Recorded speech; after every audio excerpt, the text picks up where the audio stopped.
happy birthday to Gary. I think that's what we're all thinking right now. Yeah. I think we're kind of like a united front on the happy birthday, Gary. Yeah. I do love that tone, Coley. Like we're obviously all thinking about it. I mean, he's in our he's in our thoughts right now. Like, happy birthday, man. I think that's all we can really say right now is happy birthday, Gary, you know? It's just, he's just at the top of my, I know. I think we'd be remiss to not end the show on a happy birthday, Gary. Yeah. And it's tough, right? Like, it's, almost missed it, but it happens to everyone. It does. But this time it feels different this time. Yeah. Kind of thing that you hope to only have to deal with like once a year. Yeah. We're thinking of you, Gary. Happy birthday, man. Yeah, dude, man, don't for a single second think that we're not thinking of you and your birthday. Mm-hmm. So, yeah. I mean, it's with a heavy heart. It's with a heavy heart that we just give a big happy birthday to Gary. Yeah. And we don't ask for much from you guys, listeners, but if you guys could also join in on Twitter and just tag Gary. Yeah. You just wish him a happy birthday. I mean, we're all thinking of him, right? Yeah. We're all thinking of him right now. So I can't stop. Can't stop. So just take a little time out of your day and think of Gary and just send him a message. Yeah. Jake, can we cut this so it's at the beginning of the show? I feel it's a little like run it again now, just for people who are tuning in late. But I would up front just happy fucking birthday, Gary. Yeah, dude. Please hear like please, dude. Come on.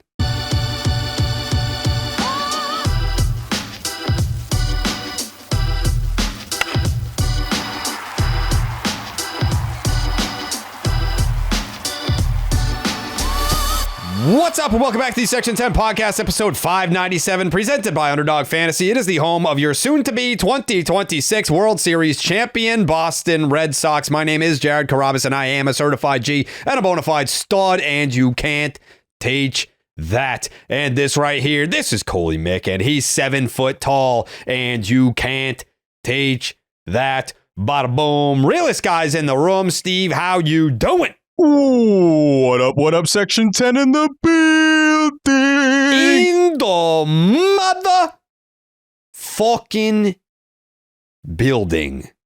Brewed by Blue Moon. Suck one. Produced by Jake Yazzie, who is behind the scenes tonight. He's not on the show, but he's behind the scenes, and I know he just let out a big fuck yeah. Appreciate Jake as always. Section10merch.com. The January drop, all the new beanies are on there. The black on black, oh, so nice. The black on black. What else did we drop, Coley? Oh, I mean, what's more relevant right now than the Patriots? Oh, Patriots, yeah. The Pats T that we dropped. Mm-hmm. Yeah, the T. The T Pats the Patties. Yep. Yeah, because we're going back to the AFC Championship game. I did like that you brought back your tweet. You brought back one of your classics, that it's just the bye to the Patriots hosting the... I mean, they don't host this year, but still, same concept.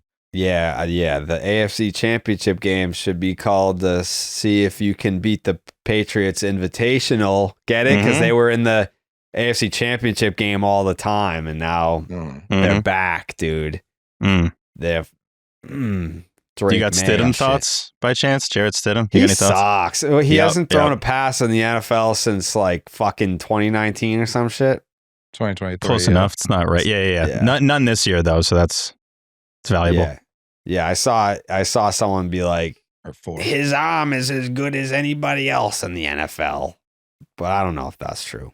There have been some really bad takes out there. There was a dude that was like, if you get Stidham and Drake May, I think it was Jordan Palmer, Carson Palmer's brother. He was like, if you get May and Stidham at their best on Sunday, you won't be able to tell that much of a difference. I'm like, what is life? What are we doing here, brother? This is just one of the dumbest things I've ever heard. I thought you were about to be like, it's Sean Palmer's brother. I was like, why are we citing the brother of Red Sox graphic designer on the show. Yeah. Shout out Sean, though. Shout out Sean. He's been out there grinding. Yeah, for a long time. He's been doing it. Very really talented. Nice guy. Very nice guy. Super nice. Very talented, but I don't care what his brother has to say about the No. If it's his brother, Sean, just tell him to shut up. Like, we don't need to hear what he's got to say about this game at all. We know how Jared feels about brothers giving sports takes on this program. Oh, he doesn't stand for it. Yeah. It's not even sports takes. It's like fucking vacation reviews. Like, who gives a shit? I was like, Coley to sport. There's a lot of people that have no idea what you're talking about right now. I think I'll tell them.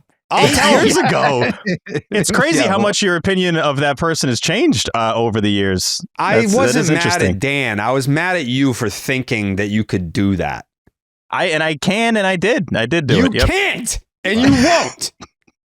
I'm going to do it again. I'm going to pay Jake. That was like 2015. I feel like that was 2018. No, it's because we were in Ireland. What? 18? It was the Ireland trip. Yep, grass is green, That's air is clean. even worse. I know. That's even worse. Yep.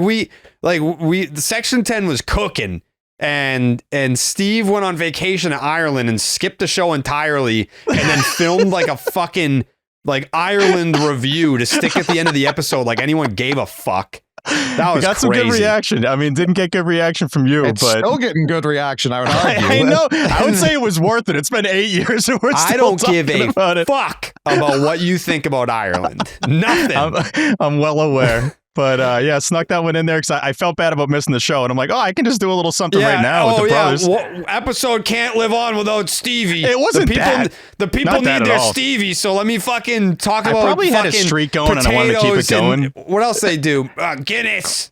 Yep. What else? Guinness. What else did you talk? Cliffs of Moore are really impressive out there. Let's see. Shut up. I hate Smittix is a great drink out there. I know you've hated me for years. This isn't new. No, I don't.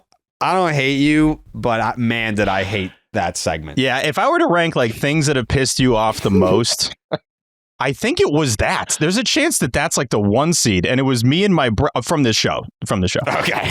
Yeah. I was like, on the air, maybe. But like off the air, there's like a whole fucking top 25. The people that listen would think I'm the worst person ever, but Jared will blow the most minor things into the worst things of all time. Steve, you're a great guy. Thank you. I appreciate that. I can tell there actually wasn't any sarcasm. Fucking idiot sometimes.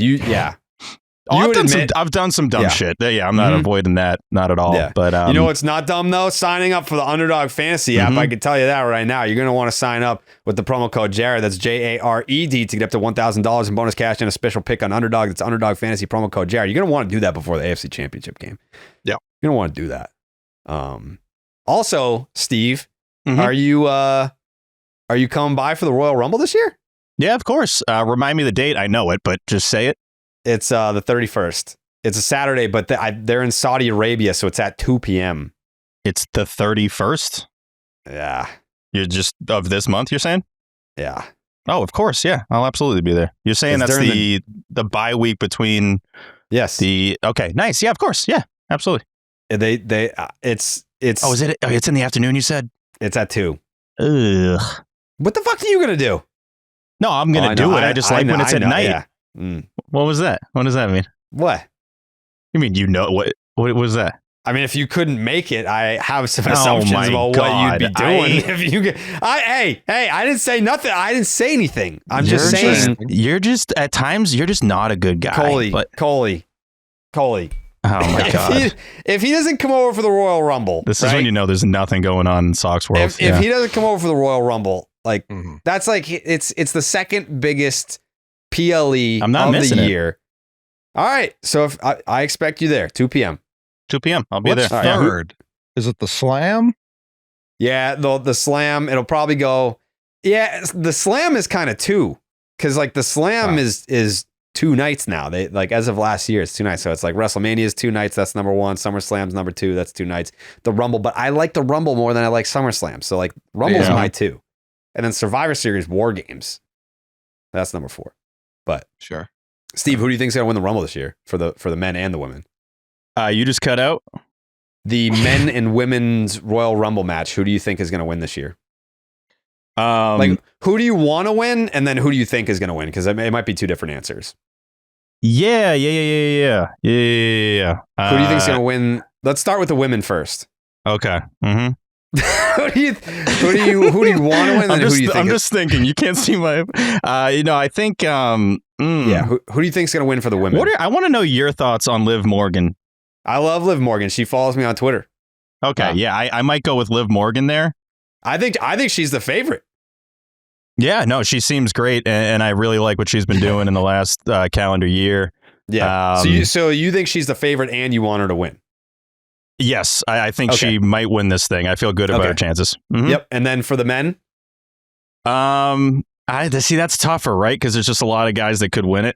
There's a lot of guys that could win it this year, yeah. Because it's pretty wide open, but not really. I'm going with Reigns. I mean, what am I talking about? I got to know whose house I'm at. Honestly, Steve, there's a really good chance that you pick the actual two winners of the Royal Rumble. You're saying that like I don't know ball here. Like I obviously know this sport like the back of my hand. I know that you know. We're going Morgan Reigns. Morgan Reigns. That sounds like a country singer, but yeah, we're taking both of them like a for law firm is what it sounds like. Sure, but yeah, they're going to win the Rumble. So very excited about it. Looking forward to it. I really don't like the 2 p.m. because now we're going to have moons at 2 p.m. That's fine, but it's just feels like it's better at night. It's a Rumble Darty. Yeah, that's fine. Yeah, okay. You think Dan will be around? No, there's really no reason for him to be here in January. Yeah, unless there's some Netflix thing I don't know about. My goodness, but I don't think so. No, that sucks. Yeah. Yeah, I guess you can still come, but yeah. Mm-hmm. I'll still be fun. The Red Sox introduced Ranger Suárez today. Ranher, you mean? I'm sorry? Did you see that in the press? I think it's pronounced Ranher Suárez. Yeah, you didn't see any of it. That was my next point did not watch a single second of it. Okay. And I'll tell you why. It's not because of a disinterest in the player signing. It was more, I knew that first of all, I felt bad for Ranger because I knew that when Craig and Sam met with the media, that question, it wasn't going to be about Ranger. It was going to be what the fuck's going on? And I would have felt bad for Ranger in the moment to have to sit there because he doesn't speak English, right? No, he doesn't. So he doesn't speak English. So he has to sit there and smile, pretending that this is his moment, but it's really the media's moment to get Craig and Sam because they haven't been publicly available since the Bregman fiasco.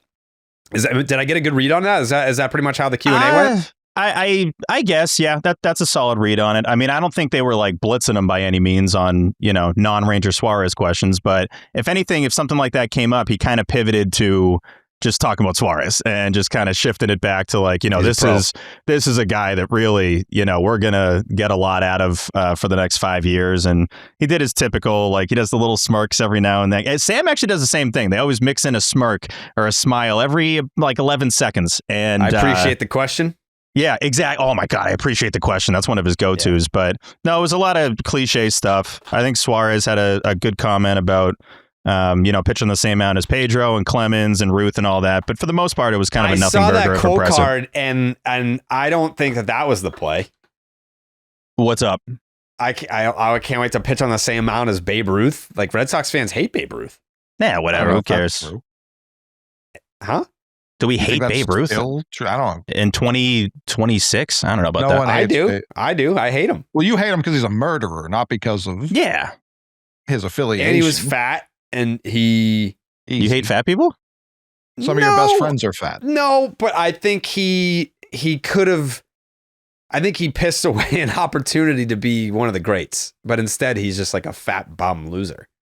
Okay. Yeah, that's kind of what he's known most people widely. Yeah. Yeah. Oh, Babe Ruth. Yeah, fat bum loser. That's who we're talking about. That's how I feel. That's how I feel about him. You talking about that whale loser that killed his wife? Okay. Yeah. Just want to make sure. Parents abandoned. Yeah. I mean, when I think of Babe Ruth, that's what I think of. But I digress. Fat orphan. Yeah. So when I think about press conferences, I think about the Kurt Schilling, the Manny Ramirez, the Johnny Damon, David Price, Carl Crawford. Even it's like David Price. Bunk here beds. He is. Yeah, that was great. It's like the unveiling of the big shiny new toy, and it's not that Ranger Suárez doesn't deserve it. He does. He's a very, very good pitcher. He's but it's like, hey, we have the number 2. He's a number 2. I think fans are still waiting for that ta-da, here's the superstar. But that's not coming. I mean, that's just no. How could you possibly be waiting for that still? I mean, because I don't know. I grew up in the 90s and the early 2000s. And I'm not saying I meant the royal you, like anyone out there who still thinks that that's crazy. Yeah. I think fans that are around our age are probably still waiting for that, but it's just not going to happen. No, which is unfortunate. Also, who would that even be? I mean, there's no scenario right now for that to happen. There is nobody. Yeah. You'd have to have a ridiculous trade that obviously isn't going to happen. I mean, I think Eugenio Suárez is the top position player left, so they'd probably give him the presser. I don't even know if they give him the presser. They probably wouldn't. Would be pissed if they signed him. But yeah, people hate it. The more I dive into it, the more I think it actually kind of makes sense for this team, but people think it's the dumbest mistake of all time, so whatever. The defense being bad is an overrated thing. Like, he had a bad defensive year, but he's not a bad defensive player. Jared, I got to say, in doing my research, that's one of the top things that came up. He was, I think, 83rd percentile in 24 and outs above average and 97th in 23. Yeah. Which was like, what? This is the guy we think is the worst defender of all time? So I don't know. I think that was a little ridiculous, but I get it. You have a 35? He would be 30, age 35 season. Yeah, I believe. Yeah, which I think people just view that as trending in the wrong direction, but I also see people like, no one wants Paredes, no one wants Suárez. Like, there isn't a player where people are going to be happy at all. No, we're past that. That's dumb. Yeah, we're definitely past that. Is that part of just like the media landscape and social media now, where like there's nothing is universally praised? Is that part of it, or is it just really the options remaining? No, I think they put themselves in this situation and they don't really deserve the grace that other teams in this position should. Like, they're looking for, again, right now they've spent the Devers money on Sonny Gray, Wilson Contreras, and Ranger Suárez, which is like, all right, I think we would all prefer Rafael Devers over those three if given the chance. Like, literally everyone in the world would prefer Devers than those three. Well, I just saw this came in. The Red Sox, Blue Jays, and Pirates were the teams most closely monitoring Yoan Moncada. Like, imagine we've been connected with Moncada all off season, so that's very funny. Ta-da! Like, we didn't get Breggy, but we got the #1 prospect in baseball from 10 years ago. We got him. They just tweet out, "We got him." Like, it's you wanted him, we got him, and everyone's like, they're following his like car driving up to the stadium. It's oh my god, this is really big right here. He gets the Merritt Valley police escort. yeah. There's no one in the streets. It's like 5 degrees out there. Like clear out, guys. Come on, please. Oh shit! It's like you have like one of like the Red Sox employees like, all right, stand like 100 feet over there, and then when I give you the thumbs up, I need you to yell, "Oh shit, is that Yoan Moncada?" I'll give you $50 if you can do that. Thank you. Appreciate it. Yeah. Yoan Moncada. Yeah. Easily. Yeah. I do have a bone to pick with the press conference. I've kind of said this before, and I already feel like I know what Jared's reaction is going to be, but we just have to get to a point where we know exactly what the Spanish-speaking players are saying. Like, it can't be that hard. People rip ChatGPT. I will use it occasionally. MAGA Steve, speak American, damn no, it. I knew this was going to be your thing. Where it's like, you don't speak our language. This has nothing to do with Suárez. Steve, why don't you learn Spanish that you can I know Spanish. Yo sé español. All right? I know Spanish, dude. Me hamburgueso con queso es muy then why do you care if he doesn't speak English? Because I want to know literally exactly what he's saying. I know level 1 Spanish. If you have a translator now, and tell me I'm wrong here, anyone listening, tell me I'm wrong with this if you watch that press conference. And nothing against Davison. He's a nice guy. He got thrown this job. No, again, you got to let me get this takeoff, Jared. Like, I knew you were going to hate every second of this. It's coming out clunky halfway It's not coming out clunky. I want to know exactly. We have some very valuable Spanish-speaking players on this team. I just want to know what they're saying. And it always gets translated as like, well, he's kind of excited to be here and he likes Boston. Meanwhile, he just spoke for a minute and a half. I'm like, that's obviously not all that he said in that stretch. We have the technology. That's the reason I mentioned ChatGPT, whatever technology you want. can give you word for word translation in like 5 seconds. Just use that and play it at these press conferences or in the clubhouse. We don't need the human. Also, I bet Davidson doesn't even like doing this. He has a lot of jobs with the Red Sox. Great dude. He's got a lot in his plate. He now has to translate all the time. Like, that's a hard job to do. So I think it's a win-win for everybody. And I'm just kind of sick of getting these, like, you know, the paraphrase version of what these guys are saying, especially now your number 2 starter that you just signed to a 5-year deal with no opt-outs. Like, he's going to be here for a while. He's going to pitch in some huge games. I want to know what the quotes are instead of the watered down version. You know what, Steve? Why don't you be that guy? Why don't you step up? Why don't you translate and then make that your thing? Why don't you make a Twitter video and be like, this is what he said? Actually, yeah, I will do that. Yeah, I will. Yeah. I'm going to take the video of the Ranger presser, put it in my translator app, and then I will tweet out what he said. Like a John Boy breakdown of lip reading, only it's translating Spanish. And I'm literally just using a device to do it. Like, I'm not really doing it. I'm just basically the one that like uploads the video and then tells you what he said. But you still think there's value there?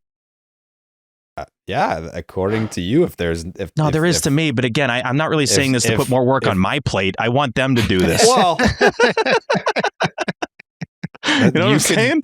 You could use AI to transcribe, and then you can be like, this is the exact thing. But I hope Davison punches you in the face is what I hope comes out. What did I just say bad about Davison? I didn't say anything bad about Davison. I think the first thing you said was he was handed his job. I think you didn't say he earned it. No, he was handed. No, you misheard what I said. I'm saying this part was thrown on his plate. He wasn't brought back here to be a translator. I'm just defending Davison here. I know. See, that's the thing. I know when Jared hears a certain thing, he's like, "Oh, I already have my opinion." Like, you got to let me get the words out. You got to let me get the takeout. I'm not going to come on this show and say something bad about Davison. Coley. Yep. Jared, thank you for defending Davison. Oh my! You know what? I love him. And he's a great dude. I got no issues with Davison. He's super nice. You just called for his head. You basically just said, let's replace Davison with AI. And then when I said you should do it, you said, I don't want to do more work. This is why I preface with, I know you're not going to like this, because I know your opinions on these things. I mean, he's not here to defend himself, so you know who's going to do it. This is nothing against David. It's against translating in baseball. I want to know exactly what these guys are saying, because they're valuable quotes. Also, you know how much I love quote cards. It's harder to do the quote card when you're kind of taking out important words and just saying like, yeah, he kind of likes it here. I'm not putting that on a quote card. Like, that's boring as hell. All right. So I think here's a fair compromise, because you're not trying to make more work, but you're also trying to do some work with the quote cards. Just randomly pick sentences that he says and just put them on a quote card and have like the caps would be like, no clue. Your guess is as good as mine, buddy. Like, question mark. We don't know. I love this. I'm just going to copy paste one of the Spanish lines and just be like, Ranger said it. I think, Steve, it's a great point. Ranger Suárez is the number 2 pitcher in this rotation. Yes, and he's going to be here for the next 5 years. So that opens up a lane for you to make that Spanish to English connection for the fans. You could be that guy. And you might as well learn Japanese while you're at it, because Masataka Yoshida's contract is not movable whatsoever. And everyone's like, he never gets the opportunity to speak in his mind and be like, hey, I have opinions here. Does anyone want to know them? Learn Japanese, and then you can hear from Yoshida as well. That's a big market. Yeah, that's fair. I'm not going to learn either language, but I'm going to be the guy that uses the translator device I have, and I'll let you know what they say. I'm fine with doing that. I really am, because this has pissed me off for a while. I brought this up in the show before. This isn't the first time I'm mentioning this. I just want to know. I brought it up about Devers, where it was when Cole he can speak plunked English, him. as we know. 100%. But it's when Cole plunked him, right? I know that. I know you weren't there, but on the duck boat, he couldn't have spoken more perfect English. I mean, he was quoting Shakespeare up there. Like, I'm sure he was. He speaks old English. He doesn't speak today's. And I'm sure you remember every second of that too. It was just clear as day what was going on up there. Yeah. Mm-hmm. Yeah. Yep. So that was, I think it's an opportunity for you, Steve. Okay, fair. I think Davison's a great guy, for the record. I don't think you do, and I do. I hope that he tried to replace his job with computers.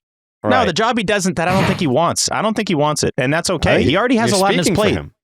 What's he got on his plate? I think he likes. I feel like he does a bunch of PR stuff for them, and already had, and they're like, "Yeah, we kind of need a translator." He's like, "Okay, I'll do it." I think it was a team player move. I'm not blaming him for it. It's just I want technology to be used like we know how to use it at this point, and I want to know the words.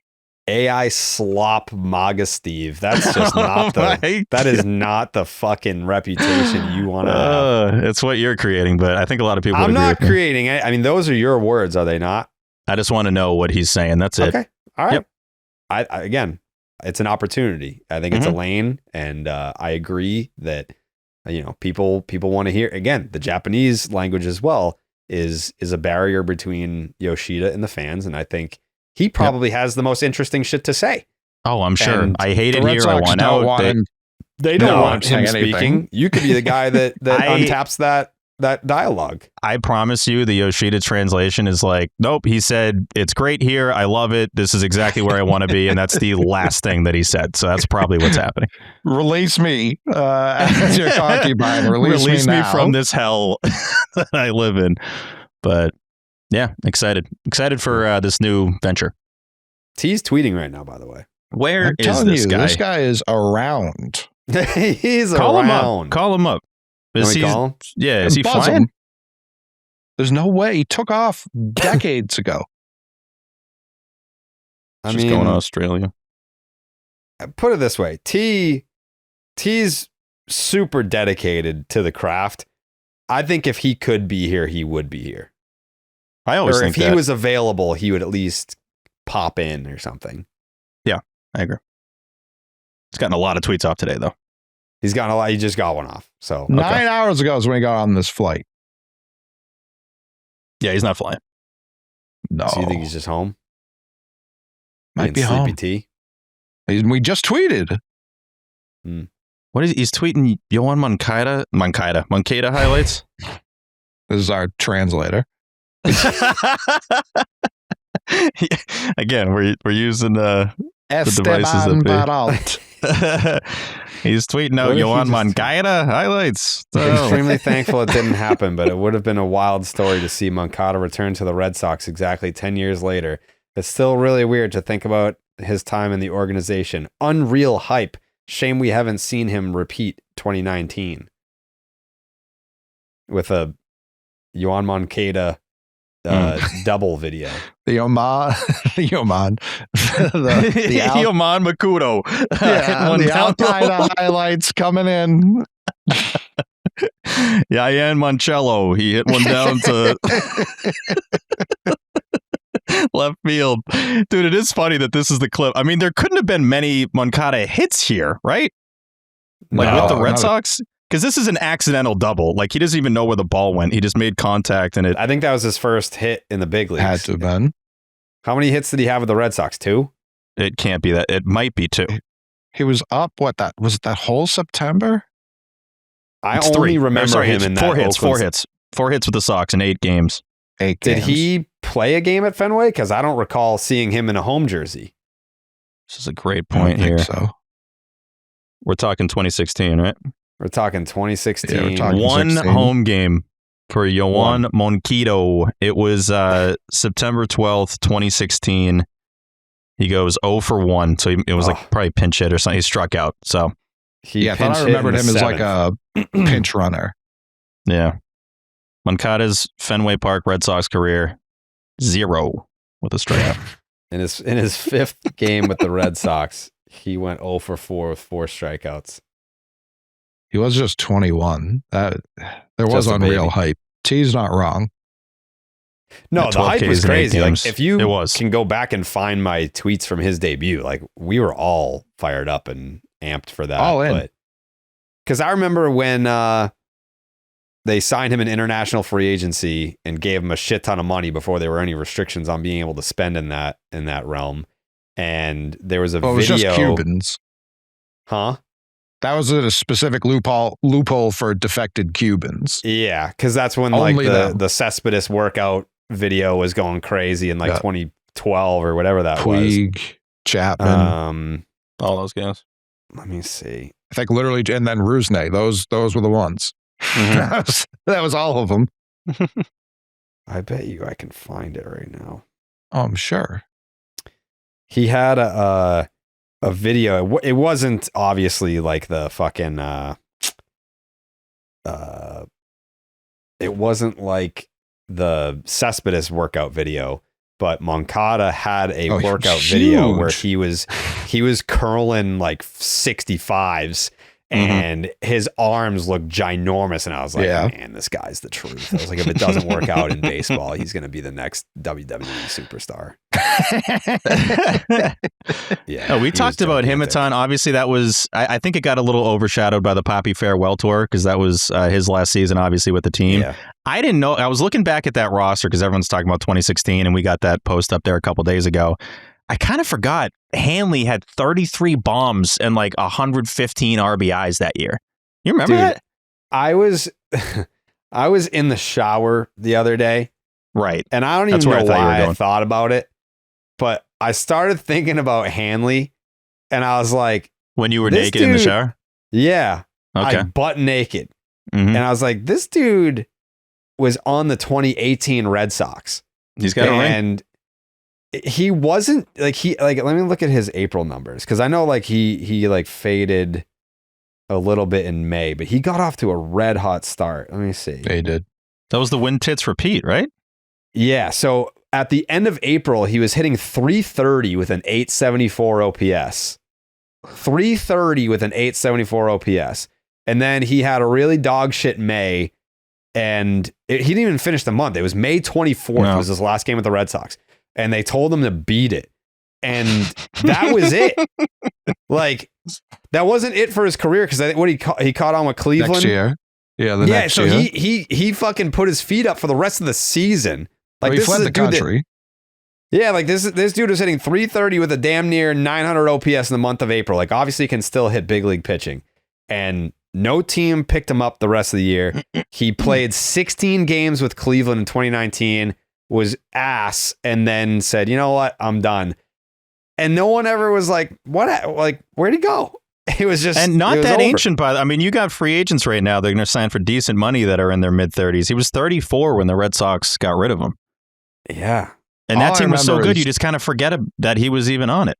Oh, I was furious when they released Hanley. Furious. And then like a week later, you just started hearing weird things about why he got released. And then remember he posted like a picture of Ferrari keys on a beach on Instagram? Yeah, he did weird stuff on social media for a couple weeks. Yeah, he was on the run. I never thought he'd step back in the country based on like how ominous that situation was. And then he just popped up on the Guardians the next year. And then that again, we haven't seen him since. To go back in the, and Garrett's probably going to do this, but to go back in the history of this show and check out those episodes, because we're talking about the greatest team in Red Sox history. And we're also mixing it. I think Hanley Ramirez is on the run right now and might die at any minute. Like there's a chance he's going to be killed or something. Because he's never crazy. Popped back up in like anything interviews. Like he's never, It's crazy. I was going through for that Section 10 post on Friday from the 2016 stuff, and just a hell of a time going back through that year of what we posted on our personals and from the Section 10 account.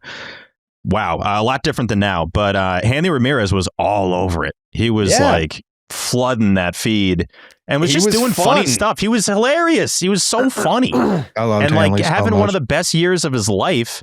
At the age of 32, 33. And then even in 2017, when the Astros came in here and were cheating, they almost got it back to Houston. And I remember before Game 4, he's got like the Believe in Boston flag and everything. Hanley was the man. We loved Hanley, man. Like, I understand he went to, like, when he went to Miami, he was a different kind of player. Like, he was swiping 50 bags back-to-back seasons. And then by the time he was in LA, he was kind of like the stocky slugger type and wasn't as fast, or he wasn't a shortstop anymore, but he could still hit. No.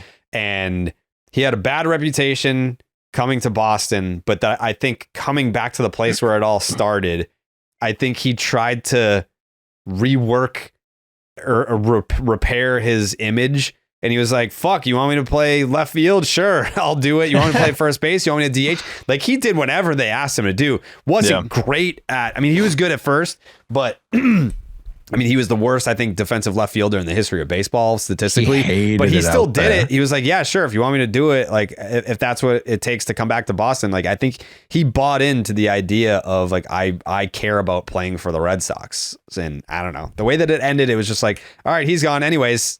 And that was it. It happened really fast. I remember you remember how many times I took that damn bus from New York to Boston. It was basically every home weekend. I know it was some of your favorite times, but I remember getting on what was the BoltBus, and that notification coming through, and I'm like, this can't be real. Getting rid of Hanley? What the hell are you talking about? Getting rid of Hanley? I know he had a bad month, but at the same time, I just thought that was going to change like the vibes of that team. It had no impact at all. So none.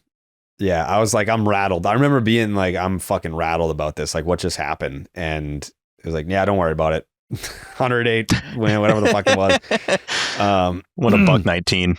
Yeah, those BoltBus days, those were trying times. Like, I think what was it to go from New York to Boston? How much did it cost? Like, it was like $30, $30 bucks. Wasn't that bad. Yeah, and you could, their thing was Bolt for $1. So if you looked far enough in advance, you could get a $1 ticket from New York to Boston. Yeah, not bad. So like me and Steve were taking the bus from New York back to Boston, and when you go from Boston to New York, there's a bus station, so you can be inside and then get on the bus and then go back to New York. But New York to Boston, you had to stand out in the fucking street, and it would be like January. 17 degrees out. Sorry, the bus is 20 minutes late. You're just standing there fucking freezing your balls off.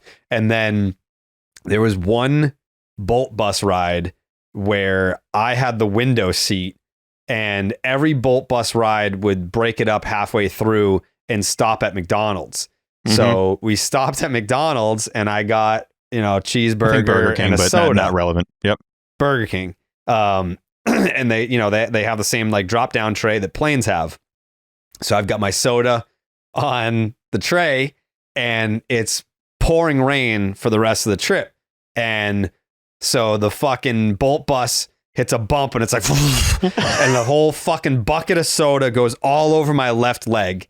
And then the roof is leaking. So the rain is coming from the outside of the bus all over the right side of my body, and my left side is covered in Barks root beer, and I'm just fucking drenched and freezing and shivering. And I get off the bus, and I was like, did they put you on the fucking outside of the bus? Like, what's going on here? And I was like, I'm done. Like, that's my motivation to work so hard that I never have to take the BoltBus ever again. Well, I think it was, obviously money was tight at that point, like very tight. So it was more, I think, a lot of that, but also it was pretty convenient. Like the BoltBus for the most part was pretty solid. Like I didn't hate it. Obviously that was your horror story. But we were going back a lot. It was a lot of baseball tavern weekends, especially Fenway Fridays.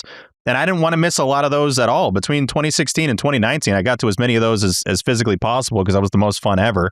But yeah, those rides back were tough. Then it's that Sunday and you're like, oh, God, you got to pack into this thing. And I tried to get the latest one possible so we could go to the Sunday afternoon game. And it's just, by then, you're just a bag of dicks. And you've just been drinking beers the whole time. So you're all puffed out. I'm like, I couldn't feel worse. But fun times, though. Fun times. Honestly, thank God.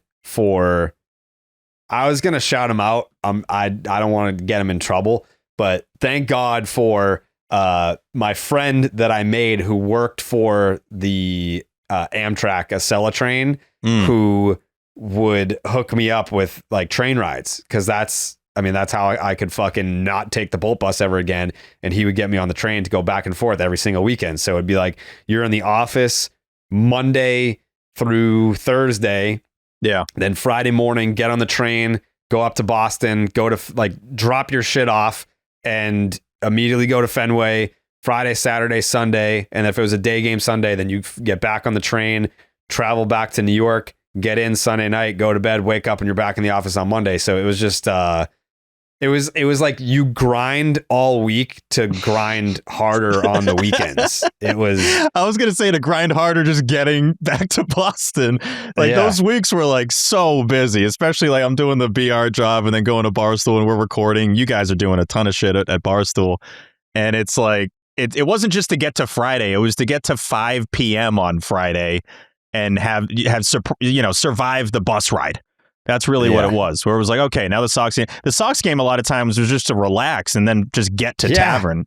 It was just to kind of chill. But there was nothing relaxing about it because it was like you were still making content and then you're trying to like keep up with the game. You're tweeting. I'm getting yelled at for not promoting Rough and Rowdy while it's Red Sox Yankees, and then like trying to like schmooze so that you can network and get interviews, and then you're back on the fucking train to go right back to New York, and then it just spits you out, and you walk back to your apartment in the rain, and it's that was the grind. Those were the years that you built that fuck you. And I don't want to say I don't miss it. It was character building. It was character building. Yeah, it was character building. It happened at the right time in our lives. Like we were old enough to where we could enjoy it and appreciate it. And we were young enough to where we didn't have any like real responsibilities. You know what I mean? Yeah. I'd argue still the same for me, but yeah, your only fucking responsibilities are to just like not use fucking DoorDash 3 times. I was gonna say, what's the count? What's the count? I'll give it count. I'll give it count. You guys talk about a Sox thing. I'll give it count.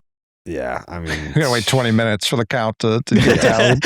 He wasn't on for the rest of the show. It's January 21st. We're at 78.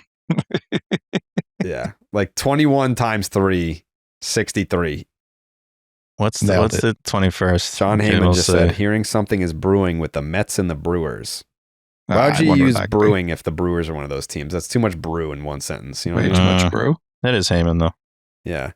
What did Cotiyo had a tweet today? He kind of had a little something tonight that had a little sauce to it. Yeah, let me look up that saucy tweet while Steve is counting his 97 fucking DoorDashes from January 2026.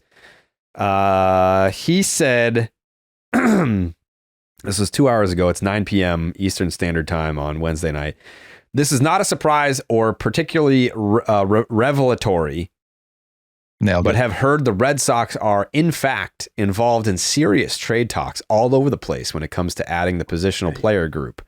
This isn't a, quote, I think a massive trade is about to go down in the next 24 hours, but more of a, quote, they have a lot of irons in the fire. Truthfully, it's a worthless tweet.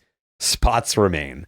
I think that second tweet was like a please don't Will Flemming me, and we need to talk to Will about getting back on Twitter. It's time. Like he's people get that back on. I wish he never left. Yeah, the people that were coming after Will need to let it go. Like someone told him something that didn't come to fruition, but that's why I always include these situations are fluid because he might have heard something that very well might have been happening, and then it didn't, obviously. Like, cut the guy some fucking slack. He's a great guy, and he loves the Red Sox as much as anybody else. Steve? Will always has the best intentions. I think Will cares a ton about this team. He cares, obviously, a ton about his job. It's Freddy Peralta in the Mets. Wait, of course. Who else would it be? Did that happen? It just says Mets in serious talks to acquire Freddy Peralta. Oh, shit. Yeah, makes sense. It's a good fit. Anyway, Will cares a ton, and I think he gets super excited about stuff. So, like, I think he was like, "Oh shit, something's going to go down. Let me share with my people." Then it just didn't go down. I mean, probably could have worded it a little differently, and I'm sure he would have worded it differently if he could go back and change it. But I mean, I just wish he didn't leave the app altogether. It's not like he even tweets that much anyway. But Will's the best. Yeah, I mean, people, I think, were correct in being furious. It was a fair reaction. I'm sure some people were like brutal though. I'm sure there was like a level it's of the like internet. It's not the only time people have been mean on the internet. That's where it's just like, yeah, I know. It didn't happen. You take your people were. I don't know anyone who's still thinking about that. Anyone in the world? No, not at all. If I could be so bold, Will. I think they've had a pretty decent offseason, especially when I look at the rest of the leagues doing nothing. Yeah, it's not bad. Dodgers did a little something. They did a lot, but who cares? So I know that you guys aren't like soccer fans, but do either of you have an understanding of how the salary cap works in the Premier League? No chance. Like very rough.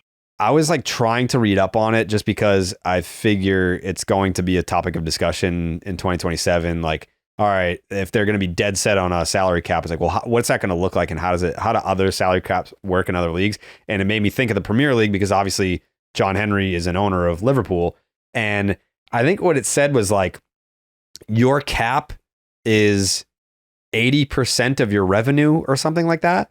So it's like, all right, so then like the Dodgers salary cap would still be fucking $692 million. Like how does, like, even if they were to adopt another league's salary cap rules or structure, it still doesn't, I guess, fix the problem that everyone's mad at the Dodgers about. So like what other league can you look at and be like, they do it the right way, like they should do that? I don't know what the hell they're going to do. I'm worried about it, obviously, but yeah, who knows what the solution is. Players really can't budge on this. I don't care how long it takes. They can't allow a salary cap to happen. They just can't.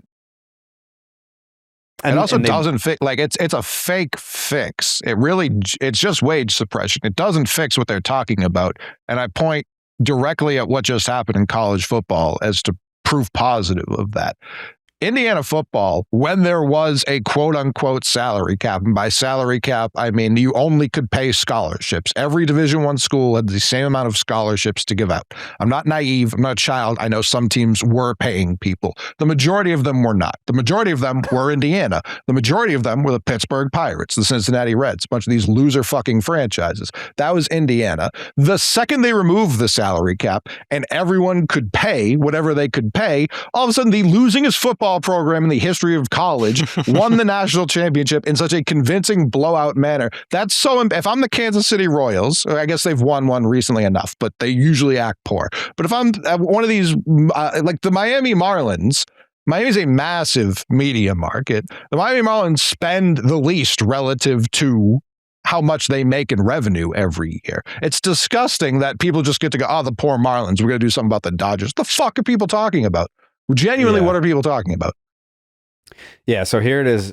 The Premier League doesn't have a strict salary cap, but introduced a new financial system or rules for 2026 and 2027, including a squad cost ratio, capping total squad spendings at 85% of club revenue.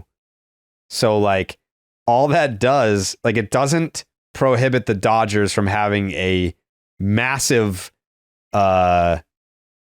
payroll. It puts, I mean, not that the fucking Pirates or the White Sox would have like a $300 million payroll, but like it basically says you can only spend a third of what in reality, if you know Mark Cuban bought or fucking Jeff Bezos bought the Pirates, then he could have $1 billion payroll, but because their revenue is X, then their payroll can only be Y. So like I don't understand how the Premier League salary cap or whatever fucking system they have that's similar to one would work. Well, you would have ironically the exact same situation you're in now. Like it would change literally nothing. Those teams would just still spend way less. Yeah. I gotta find that. This isn't basketball. These teams can't be like, oh, people don't want to play here. It's the fucking summer. Everywhere is fun to play. This isn't even hockey's problems, where hockey just discovered Florida and Texas don't have income tax. Like it's not that either. The Dodgers have existed our entire lives. I don't want to hear about Frank McCourt and his fucking divorce that got the TV. I don't give a shit about that. The Dodgers are spending 90% of the revenue they bring in and have for several years now. Other teams, we can't compete. Yes, they can, just by the money they're making off of baseball. They're spending 73. Like the Mets spent 90%. Excuse me, the Mets are number one. Yes, the Mets are one. Shitload of the revenue being spent. These are 2024 numbers. The 2024 what account had these? I saw it on the Royals Reddit of all places. I saw it from this account, Brooksgate. It's Brooksgate. Yeah, Brooksgate. Yeah, Brooks _ Gate. Yep. Yeah. So great account. This is 2024 revenue compared to 2025 payroll and luxury tax. So the Marlins had $317 million in revenue and their payroll was $86 million. So embarrassing. Yeah, like they reinvested 27% of their revenue. So like everyone's like, oh, the poor Marlins, they can't afford anything. Like, yes, they can. They just don't. Same with the White Sox. $277 million in revenue, and their payroll was $87 million. So it was 31.6% that they reinvested in their roster. So that's why, like, when you look at a team like the Red Sox, big market team, right? $574 million in revenue, and they spent a modest $242 million in payroll, which is 42.1% that they reinvested in the club. That's 23rd best as far as like ratios go. Bad. So it's like, you look at the league's overall spending, and that's why the Red Sox will keep banging that drum of, we spend $250 million on the payroll. Like, that's a lot of money. It's like, yes, but you are making double that pretty much.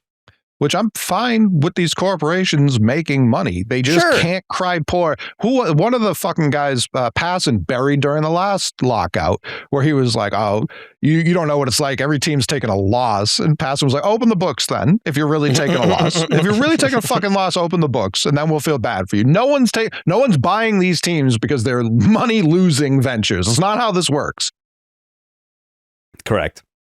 And by the way, I keep seeing this, the lockouts happening because of the Dodgers. That is revision, like, you're just rewriting history. The last lockout, everyone was understanding that this was a Band-Aid on a bullet hole and that this was a scheduled lockout. That's why we've been talking about it since before the Dodgers even signed Ohtani. We knew that they were locking out again. We were just happy that they came to some agreement just to continue for a few years. Yeah. I would love to see what the Dodgers revenue was in 2025. Because if it was $752 million in 2024, it's got to be pushing 900. They don't have that money out there? That number's not out there? I think maybe not yet. Forbes usually puts that together in like around this time. It's usually like around like spring training. It's becoming the first MLB team to surpass $1 billion in revenue. I don't know if that's updated. I can see that. I believe that's the latest. That Ohtani guy, turns out he's going to end up paying for himself like immediately. Who could have seen that coming? I believe their luxury tax bill is $162 million, which I think is more than 12 of the teams in Major League Baseball. When you say it like that, it doesn't even sound that bad. No, not at all. I was so ready for that number to be like, wait, what? And it looks bad compared to other teams, but the other teams aren't doing shit. So that's why it looks bad, because they don't spend money. The Dodgers are raking in $1 billion a year. And then it's like, our payroll is $500 million. It's like, you're fucking ruining the sport. It's like, they're only putting half of their revenue back into the team. They're kind of cheaping out. They made $500 million and got a trophy. Like, what? It's crazy. Yeah. They're just pocketing all their revenue. You guys know about this winning and making more money shit?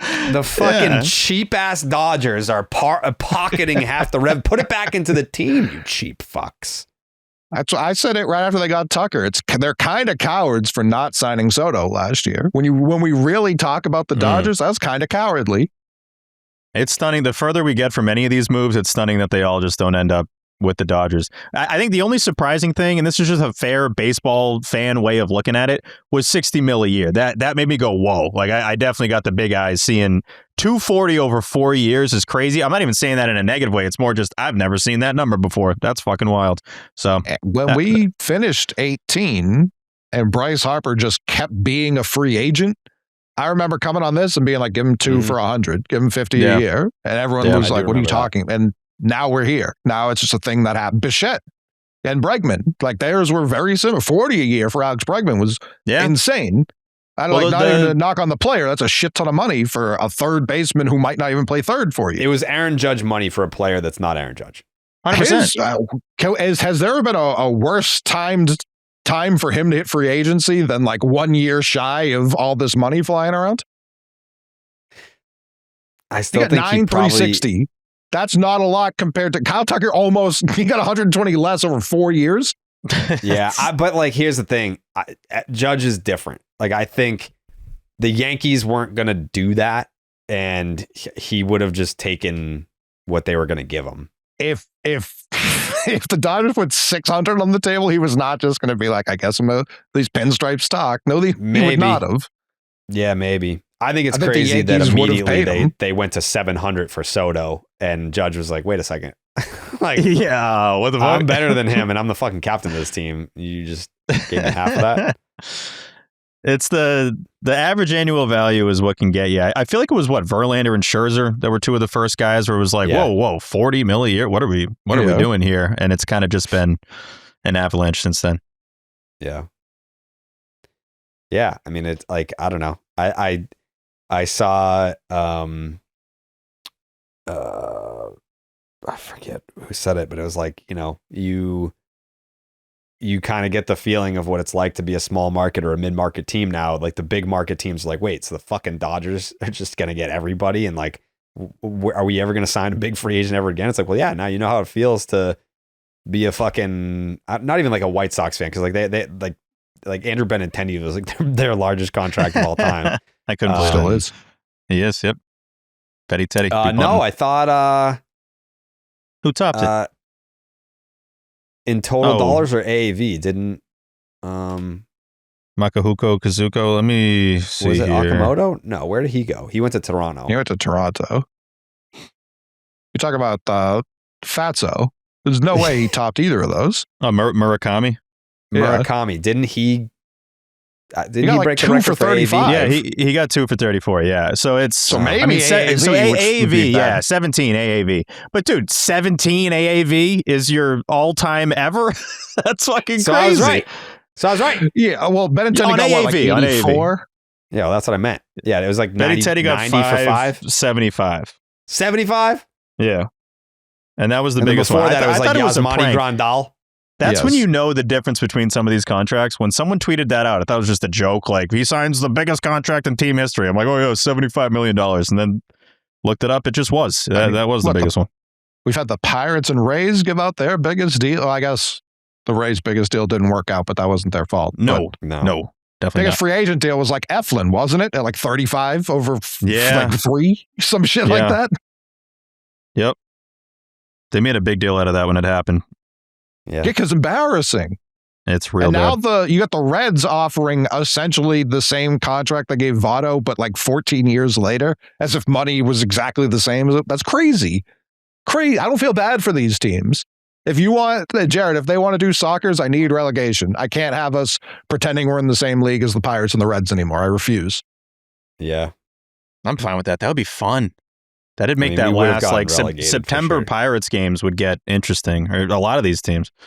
I want it like Tyler Withers has said stuff like this in the past, and I think for baseball it actually makes sense. Every decade, your fan base should be able to vote out ownership.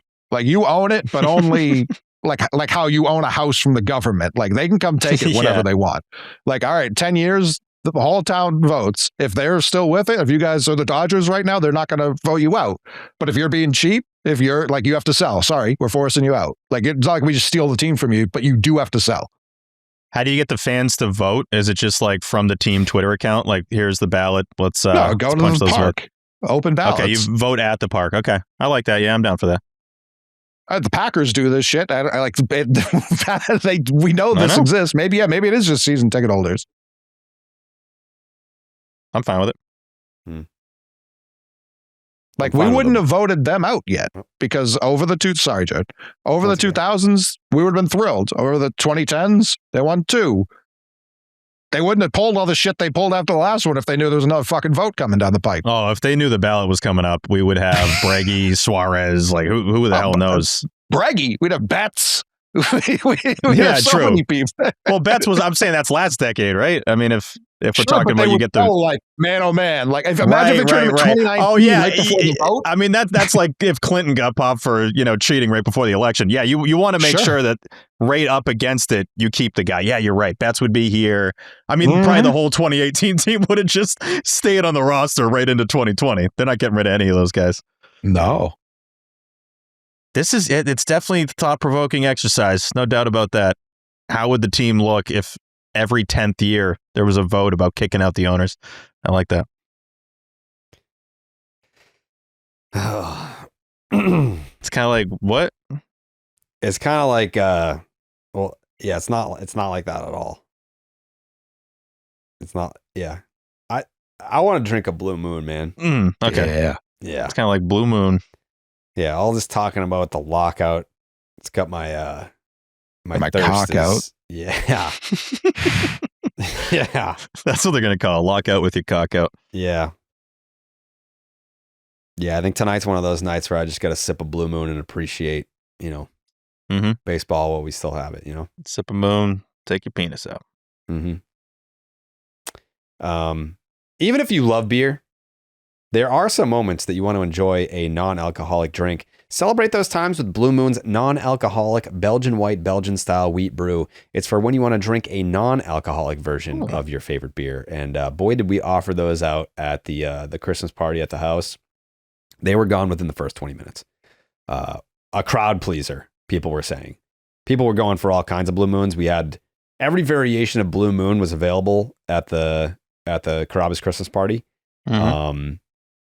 And actually, we just went and bought a new fridge today. And the woman at the counter was like, do you want us to remove the old fridge? And I was like, no, ma'am, that won't be necessary. This is fridge number 2 because we need room for all the Blue Moon. Yeah. And she said, I completely understand. This is your Blue Moon fridge. And I said, this is my Blue Moon fridge. That fridge gets stacked up. You definitely need the extra space. Absolutely. Yeah. Need the extra space, especially now. I'm doing a lot of meal prep. Mm-hmm. That's taken up half the fridge. So we were just the Rumble is coming up. And the Rumble's coming up. So, there's 2 fridges in the media room now. Okay. So those will be stocked with installed? moons. I think you just had to plug them in. How many fridges in the house? 1, 2, 3, 4, 5. Are you a 5 fridge house? 7. What? 7 fridges? 7, but 5 of them are mini fridges. Okay, still. I've never heard of a 7 fridge house. That's impressive. So the media room, the bar has 2 mini fridges. Mm-hmm. The kitchen has a fridge. Yeah. The garage now has a fridge. Yeah, right. The gym, the bedroom has a fridge. Sure. Ooh. And then there's a fridge that's under the coffee bar. Being in bed and you can just grab a Secco. It sounds incredible. Yeah, and then there's the prior sponsor. Remember they said you guys can have whatever you want from our catalog. Oh my God. I got a mini fridge from them. Oh, okay. Because I ordered the big one that looked like a mini one. It's the biggest thing I've ever seen in my life. Do you still have it? No, I immediately gave it away. Shout out Pat and Coop. They came to pick it up. Okay. Did you, Coley, did you get like the propane fire lamp thing, the outdoor? Yeah. And they sent it to my house and I never set it up. And it was just outside on the side of my house. Cause it got sent right when I moved in basically. So I was doing a lot of other shit. And then it was summer. So I was like, well, that's a winter thing. And then I just never opened the box. And then one day I walked by and noticed the box had what I would describe as a large tear in it. And I walked over to it and there was just a massive hornet's nest inside of it. Oh. So that's what happened to that box. Damn. So what happened to the lamp? Can't you just get rid of the hornets? Buddy. No, I did not get rid. I think I waited until winter when the hornets died. And then I don't remember if I put it up or not. So I don't have it anymore. Where is it? The hornets. The hornets took it. Mm. They took it back to the nest. I don't have it. Okay. Yeah, they just flew off with it. I got a dartboard. I think something else too. Mm. Like a that was grill, a great maybe? offer by that sponsor, by the way. I think there's a relationship between the two. Am I wrong? There is. Yeah, they're like cousins. 100%. They're like cousins. Okay.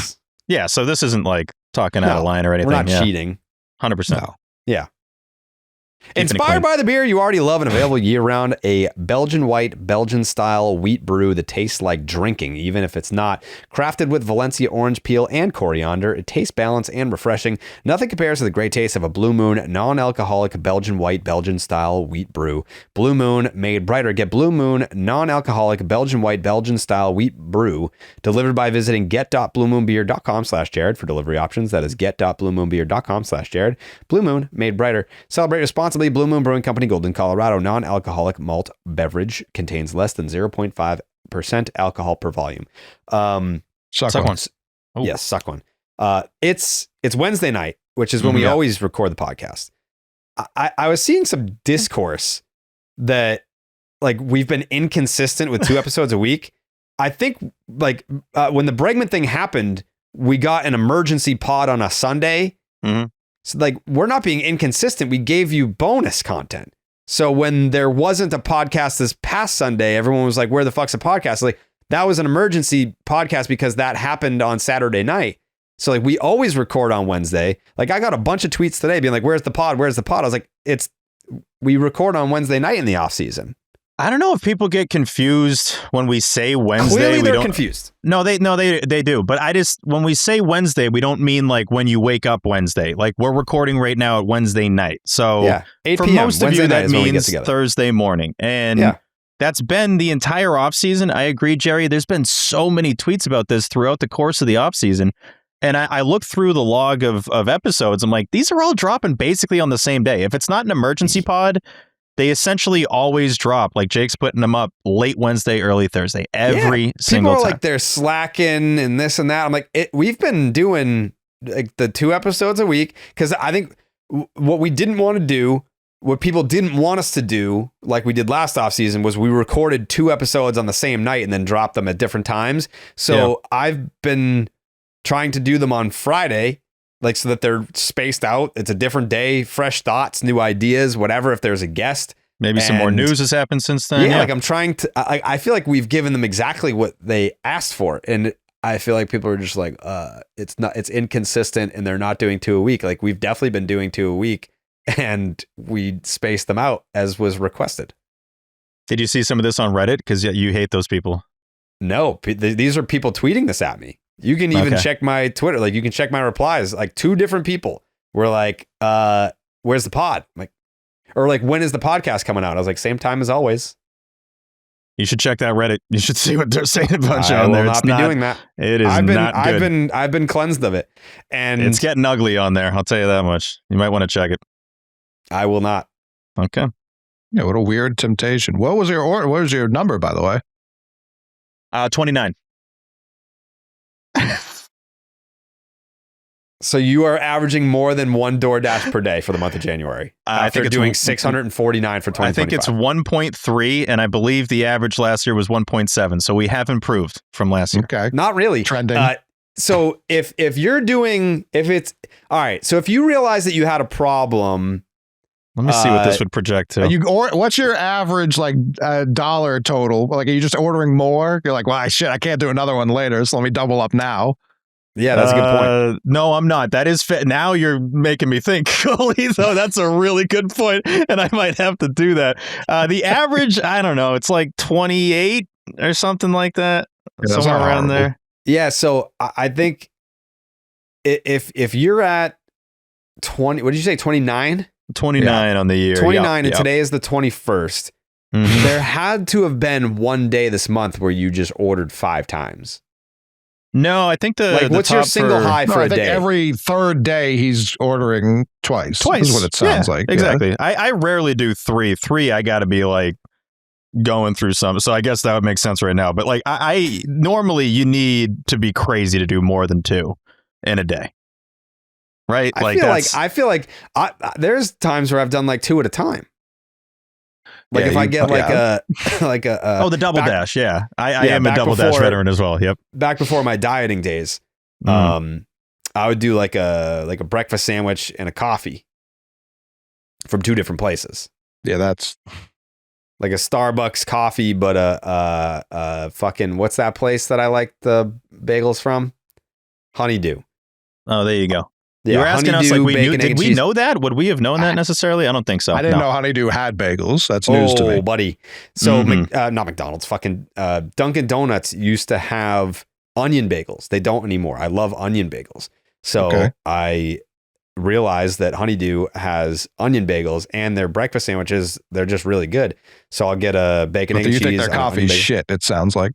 I didn't care for it. I think I had like a latte, like a vanilla latte from them, and I just didn't care for it. But now that I'm on this diet, all I can have is cold brew with sugar-free protein cold foam. Dude, Dunkin' Donuts used to have one of the best cinnamon sugar bagels ever, and now I think it's just cinnamon raisin or something like that. But Bruegger's got a good cinnamon sugar on them. Let me tell you, Bruegger's bagels, I believe that's how you say it. Yeah, fuck, that's correct. Yeah, it's good. It is funny when you don't know something and it becomes like the dumbest thing. What the fuck are you even fucking talking about? That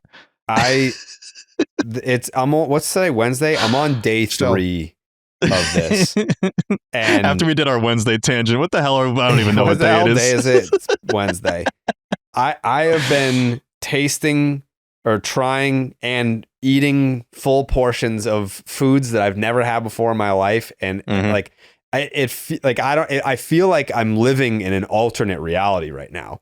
Like the fact that I'm not after every meal eating like a Snickers or a Three Musketeers or a Milky Way or just like drinking soda. It's bizarre. Like I don't even know how to describe what my life has been this week. I feel like you're a little fat boy. You're a little fatty, but like it's just never really. But you've just never been fat. You are a fatty. But like the fat's never really shown, and I've always been upset about that because when I'm eating real bad, like I don't look good. And yet you can still keep the beard and all that. It's like, Jared knows he's got the thing going on, but he's a fatty. So you always kind of skipped fattest fatty at heart. And that's why. No. Like candy in action. Candy after meals, like you're fat. Like that's a fat person thing. Every time. Meal, let's get the Snickers out. Like, and you're saying meal like it's a balanced plate. Like it's just a plate of meat. and rice. Yeah. Plate of meat and a king-size Milky Way. Like, here we go. Like, I got to wash that down. Every time. Like, every meal, I would have steak tips, rice, Snickers, M&Ms. Like, just and then it'd be like, who's that at the door? Oh, it's Ellen with a tray of brownies. I just got to polish that off real quick. Dude, I don't know what I'm going to do, like, on the holidays. Like, if I'm going to keep this up. Like, that's my favorite thing. Steve? Is this Jenna's 40th? Yeah. You didn't lead with like happy birthday to the best sibling of all time? She's in the homeland right now. Yeah. She's where? They're in the Dominican. My mom and my sister are back home. Okay. That makes sense. So she's in the Dominican, so can't be saying happy birthday when someone's in the DR. I said it to her. Okay. Were you going to say it on this show? Yeah. Feliz cumpleaños. Okay. There you go. Not bad. Yeah, she did a trip with all of her friends. Like they did the thing where it's like, we're going on a trip for your birthday, but we're not going to tell you where. So like she went to they told her how to pack. She went to the airport not knowing where she was going. And what was her reaction? Did she have a reaction? Oh my fucking God. Are we going back to the fucking Dominican? We're going fucking home. We are? Oh my fucking God. I love that shit. And then she got on the plane and they went to Punta Cana. Just doxing the fuck out of her. Yeah. Where are they staying right now? I mean, room number? Yeah, I don't know anything about that, but she was like, I can't even fucking believe it. And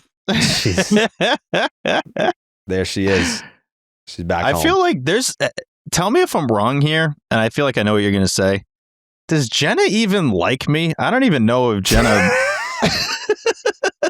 And again, the only reason I bring this up, and I'm going to reference it again, I was looking through all of our 2016 stuff from this podcast. And Jen and I feel like we used to have a blast at baseball too. We were downstairs having, I'll just say moons. And it was great. Having what? Well, I was going to say the competitor. What the fuck do you think I was going there? I don't know, dude.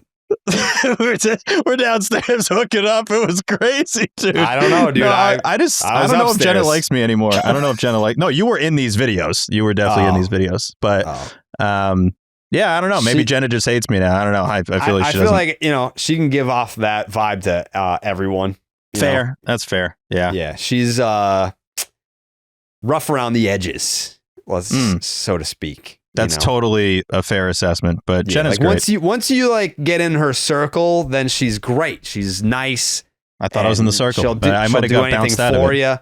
But I don't know. I think she probably holds a grudge because you left in the band on the show, went to ITM. I left the show. Yeah, that's probably what it is. Yeah, I think she still holds a grudge over that. Yeah, I've sensed a slight coldness since I've come back, only from Jenna. Did you wish her a happy birthday? I did, and you're gonna think this is weird. So this is a great lead-in. Sent a picture of my cock too. So what do you think?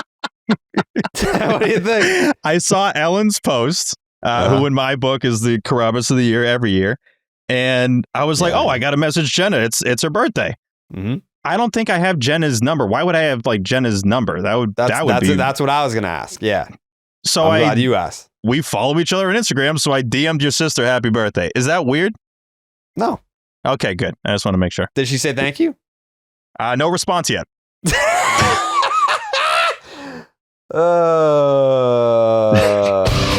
blocked, huh? Peculiar. She's like, get fucked, loser. Yeah. Yeah. I mean, in her defense, she's probably trashed right now. So. And it hasn't been seen yet, so at least there's that. Okay. It's just sent 6 hours ago, so we'll see. Yeah. Well, she's maybe on tomorrow. DR time. Yeah. What is DR time? Is that one ahead? It must be. It is. Yeah, they're an hour ahead. It's 10:41 right now there. Yeah, so she's been asleep for hours. Yeah. I said this thing at literally like 3 p.m. Earth time. She's been sleeping since 2 p.m. Like, come on. Yeah. Jet lag. You know, it's tomorrow. It's not even her birthday anymore. That's why she was like, this guy missed it. Yeah, absolutely. So happy birthday, Jenna. Hope it's going. She definitely likes you. Yes. I think my family sent her a video singing happy birthday. So I'm sure she appreciated the shit out of that. She probably answered right away, too. That probably got a response real quick. Yeah. Yeah. Happy birthday from Steve, a fucking clown. My fucking God, Sayla. Sayla. Yeah. Oh, man. Yeah. The original JC. She calls Sailor her bestie, and Sailor will be like, "Where's my bestie?" And she's talking about Jenna. Yeah. Best friends. Yeah. Well, I gotta be honest with you guys. I gotta piss really bad. Like really bad. Like I've been drinking a lot of water, and it's like I am getting up and pissing every 90 minutes. Sometimes there's like 20 minutes in between pisses, and they're long ones. You're getting up there then. If it's only 20 minutes, that's a pretty quick distance there. Pretty quick gap. Yeah. Like I almost thought something was wrong. Like, do you mind if I go take a piss? Do you guys want to like start a conversation and then I'll come back and be like, oh, what are you guys talking about? You want to do that? Yeah, exactly. We did it last episode with T. Yeah. You can easily do it. All right. You guys start talking about something and then I'll come back and then try and figure out what you're talking about. It's a new segment presented by fucking bidets. I'm just Bob's bidets. Bob's bidet. Yeah. Yeah. Bobby B's. Big Bob's B. He was peeing last episode too. That's what this guy does now. No, last one it was his power went out. I think like the internet cut out, and T and I were hypothesizing that he might be dead.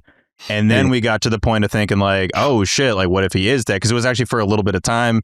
And then we're thinking, who would carry the casket? That was the next most important thing, which you would definitely. The reason T and I were talking about that is because you would definitely be carrying the casket. Like, I don't think there's any question that you'd be a casket boy. But we then figure like, okay, we should probably be in the mix here. I mean, you know, Tyler did that other show with him, and then obviously I've done this for a decade. Right. And he agreed, and he was like, yeah, you guys can be casket boys. So do we all take one side and that, it's usually 6. It's 3 on each side. 12 carried by 6. Yeah, 3 on each side. So would it be us 3 on one side and then 3 other hillbillies on the other side? See, that kind of came up where it's like you got to balance the weight a little bit, where I feel like you, me, and T can carry a casket. Like I'm not worried about us carrying that thing. But then have you ever carried one? They're heavy as fuck. Oh no, I have. No, trust me. We broke this down where it was like my Nana a couple of years ago, and I was on the side that had kind of the older people, and I had to carry that thing. Like it was really a lot. See, this isn't we're talking casket boys. We got on casket boys again. I'm sorry. Again? I know. Well, I was telling. He asked what happened last time. Every time I go pee-pee, I can't be dying. No, but he asked what happened last time. Yeah, I was worried about your bladder. I thought this was a new. You were just. Always Peralta to the Mets. Done deal. Oh, there you go. That's Sprout and Jet. Was that the package? Yeah. Is it really? Jet is included, yes. Jet and Sprout, yeah. Well, the Brewers are so bad at this.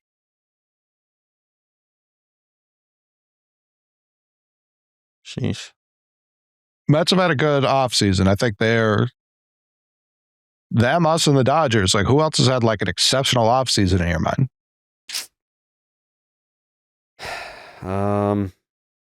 Who else has done anything of note? That's what I mean. Like the Yankees they've been back Bellinger today, and it's like, cool, he was already there. That's the thing. It's Schwarber back to the Phillies. I mean, Orioles getting Alonso, but there's not been a lot of massive The moves. Orioles' issue was pitching. Yeah, and they traded their number 2 for Taylor Ward. And Taylor Ward does what they signed fucking what's-his-name last offseason away from us to do. If you rank all the teams this offseason, the Red Sox would actually be pretty high. I know a lot of people don't want to admit that, but I think they'd be second, third. And I had them second before the Peralta thing happened. I just haven't thought about the Mets enough to know if that's enough to move them ahead. Are we forgetting about some other? I don't think there's any other real huge deals that happened. I mean, when the Bellinger thing happened, it's like, have fun with that. And Yankee fans' reaction seemed to kind of be that too, like, oh, cool. Yeah. So, yeah, Yankee fans were like, all right, now go do something that was different from what we had last year. Right. Yeah.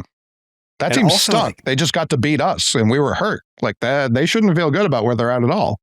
No, and like I kind of maintained that Bellinger needed the Yankees, and the Yankees needed Bellinger. But the way that his offseason free agency went was like, this dude is coming off his MVP season. It's just like, are we talking about the same guy over the last like 3-4 years here? Like it's never a good sign when your rival signs a dude to a long-term deal and you're like, whatever, man. I don't even like that was kind of my reaction. Bellinger goes back to the Yankees. I'm like, oh shit. Like, no way. Yeah. That's kind of what it feels that like. Meme where there's like a group of people talking. Someone walks up to say something and guy just puts his big thumbs up out. Like, we don't give a fuck, dude. That was them. And I like Bellinger, but I saw the team with him. Like they didn't move me. They still don't. Like he's a guy on the Yankees. Like, Bellinger at Yankee Stadium, good player. Definitely. Yes. Like they would have been a worse team if he didn't come back. But like, what did you add? Nothing. Yeah. Nothing. I don't know. Like I'll always be mad about the Devers thing, but in terms of how the offseason in a vacuum, I like Ranger Suárez.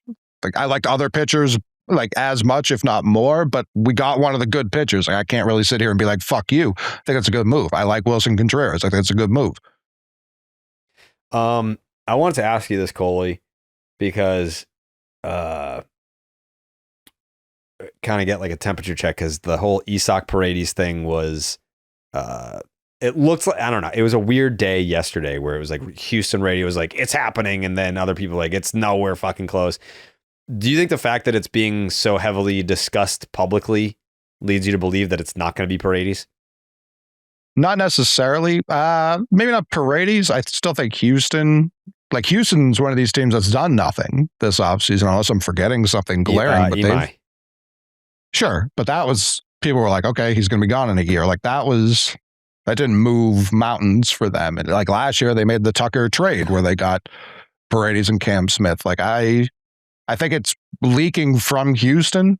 I think that's fair to discern from all this, because they need to get some sort of buzz because they've done nothing this offseason. No disrespect to Imai, but that was the 3 1-year deals they gave him. He could leave at any time. Like I don't know that really entices anyone, especially when they lost Framber. It's like, okay, yeah, we wish he didn't try and stop our catcher's heart that one time, but he was with us for his whole career and he was really good for us. So is this guy going to replace him? Maybe, but like they did this last year with Bregman kind of too, where it was like, all right, we're letting this franchise icon leave. By the way, we're going to trade this other one too. All right, they got the first baseman that they already hate? So them, or was that Arizona? Who signed the 3-year deal with why am I blanking on his name? Who's the mediocre first baseman? Oh, Chris. God damn it. I have no idea who you're talking about. They didn't do anything. That's my point. Doesn't matter. Okay. Christian Walker. Walker. Yeah, that was Walker. Who's Chris? They were like, hey, remember when Jose Abreu didn't work? We're going to do that again. Like that's been their last 2 off seasons. They need buzz right now. I don't think it's out of the question that we're still like seriously engaged in Houston. I think that's what Cotiyo's alluding to. When I read that, my mind immediately went to Houston. Yeah, I mean, I also still think that like Donovan's not off the table, even though he's lefty. Like I would prefer to have the righty with Pop, but I would. All right, is it weird to say? Because Donovan's a fucking great player. I don't want to say great. He's a very good player. But if that's the deal to bring in the infielder, isn't that alarming that the Red Sox can only make trades with the Cardinals? It's not great. It's definitely not great. Like it would be like awesome. Like you're a better team, but like, does anyone else want to make a trade with the Red Sox? Or are we just going to only trade with Chaim from now on? I was gonna say, if we could only trade with Chaim, I fear I still have to view Chaim as our GM. Yeah. Yeah, that's kind of like you're not really making your own moves. Like the guy was so recently here that he's basically just your GM number 2. Like he's the second, president of baseball ops. I saw a clip the other day and the Cardinals had like their fan fest and Chaim was up there. And he was getting drilled. I was like, can this guy have one fucking fan fest where the fans aren't like, why the fuck are you ruining my team? Like they were talking about like Brendan Donovan, and it was like, he's a good player. Why are you gonna trade him? And he's like, because it's my job. Like if I have to make the team better, and if there's a move that we can make that I think is gonna make the team better in the future, then that's why. Explaining the obvious to your stupid ass. But like that was a direct quote. That's exactly what he said. Yeah. This poor bastard can never have like a public fan experience without just an enraged crowd throwing daggers at him the entire time. And it's like, dude, this is not my fault. I inherited this mess. Same thing with like the Red Sox. It's like they fucking told me to trade Mookie, but I can't say that because I still work here. And all like so much respect and credit to Chaim. He's been gone long enough where he could have done an interview and been like, yeah, dude, obviously they fucking told me to trade Mookie. I didn't want to do that shit. He's awesome. And he hasn't done that. He's just fallen on the sword and let it be what it is. Chaim is one of the nicest people of all time. And I saw the headline of that tweet, and I couldn't even watch the video because it was just like Chaim Bloom gets destroyed at Cardinals Fan Fest. And I'm like, such funny. I always saw the picture of it. It's so funny because he's just sitting there with just this smirk. Like I wish I could bat you over there with this I want to kill all these people. And he probably started with now look, I understand where you guys are coming from. You're frustrated. Everyone hates me, and they have for years. But I got to do this. I will never forget, and I won't say a single thing that was said, but I will never forget when Chaim Bloom left. When he got fired, when he was out with the Sox, I had reached out to him because he had been so nice to me and didn't have to be at all. I was just like, dude, you're the best. Like, hope everything goes well. We'll see you, around whenever you're around. And he immediately replied and was just like, do you want to get drinks tonight? Like, do you want to, like, I'm like, yes, that sounds great.